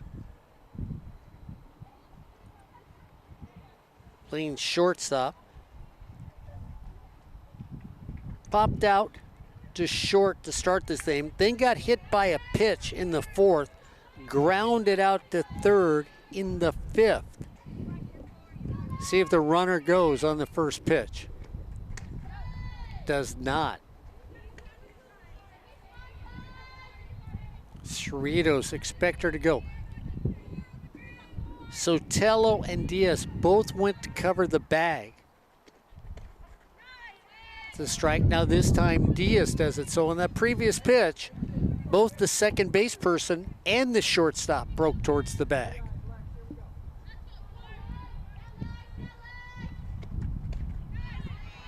Snap throw to first. They get the runner. So Nahara sees the runner leading, comes back, throws behind her. Nice dig over at the bag, sweep tag, and the runner's out. It was an excellent snap throw, and the throw definitely beat the runner back to the bag, but the tag itself did not beat her. I was looking right at it, and I think she was safe. Like, the throw was spot on, perfect throw, but the tag, a little bit of a delay getting into the tag. Well, she's still on the base, so they they discussed it. The umpires discussed it. Discussed it. Well, you know what I mean. They talked about it. So now Cody comes out, and it's, you know what, Albert? It's one of those things, too, where ball beats runner, umpire first thinks is runner's out. And you watched the tag and said, yeah, ball beat runner, but you still have to tag somebody. Yeah, because Leduc pretty much had the ball in her glove in front of the bag, but the runner was already back on the outside portion. She had to actually, you know, lean over and move her glove. She didn't do that in time. The hand had already, you know, beaten her to the bag. So a big misplay, maybe, by the Falcons. Callison, swing, runner goes. Runner breaks the home, will score on the double steal as the batter strikes out.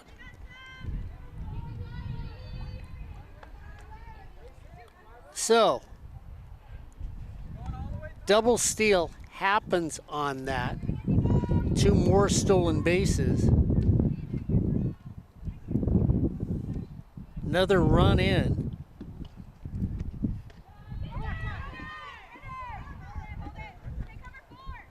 And Roof has the one go off into Harris' glove, and now you get the runner over at third.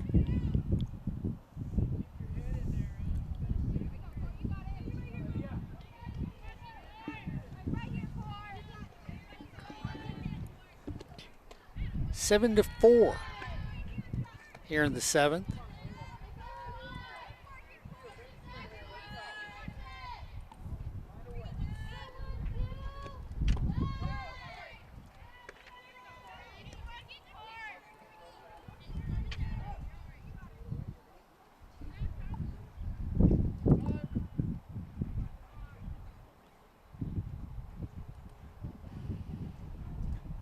And I'm not quite sure, but the official scorekeeper is a run behind me right now. It's 7 to 4. Even as badly as I run the scoreboard, it is 7-4. And I run the scoreboard badly. So Roof takes that for a strike. 2 balls, 1 strike, 2 outs. Little pop fly. Callison says, I've got it, and does that just to end things out here in the 7th. But not before a couple runs come in. 2 runs on 3 hits, no errors, and 1 left on base. As we head and get ready to head to home, it's the Falcons pulling off this game. 7 to 4 here on Sportsnet USA.net. Well, Ed Ford, once again, Cody's team comes away with a big victory here on Sportsnet USA.net. And then we'll see how this all sort of shapes up as we get closer to playoff time here on Sportsnet USA.net. Yeah, they run the record to 24-9. They have a chance to win 30 games this season. So that's not the most important thing for them to win 30 games, but you want to play well down the stretch and be prepared going into the playoffs. And every game is important, whether they're playing, you know, somebody like El Camino or Chaffey today, or when they take on LA Harbor, which isn't doing well. You still have to play well and win so you get a good seed. You want to play the optimal team that you can play, get as high as you can so you can play a team that on paper you should be able to beat. Of course, yes, the famous games aren't played on paper. Let's look at some scores before we go real quickly and see if we can get a few updates. Bottom of the 7th inning, Cypress College, which will be playing Santa Ana College tomorrow. You can watch that game here on SportsNetUSA.net starting at 2 o'clock. Cypress leading Fullerton 8-1. That's in the bottom of the 7th inning with 1 down. Santiago Canyon won today by a score of 3-0 over Orange Coast, so they are in first place and remain in first place. Riverside over Saddleback, that score was 5-3. Golden West and San Ana, we have no score on that. And the only other games in the Southwest Conference, ELAC playing a non-conference game 2 against San Diego Mesa. They dropped the first one 8-0, and they are losing the second game 4-0. Mark? So the Falcons come away with a big victory. 7 runs on 11 hits, no errors. For Chaffey College, 4 runs on 6 hits, 1 error. At the end of the day, the Falcons keep staying in that winning streak mode that they've had, getting ready for the playoffs. For Ed Ford, Albert Robles, I'm the old guy. You've been watching Cypress softball, Cerritos softball. Why do I keep saying Cypress? Cerritos softball. I'm ready for tomorrow already. It's that double C. It confuses you. So we're at Cerritos. Tomorrow is Cypress. So you've been watching Cerritos softball here on Sportsnet, USA.net.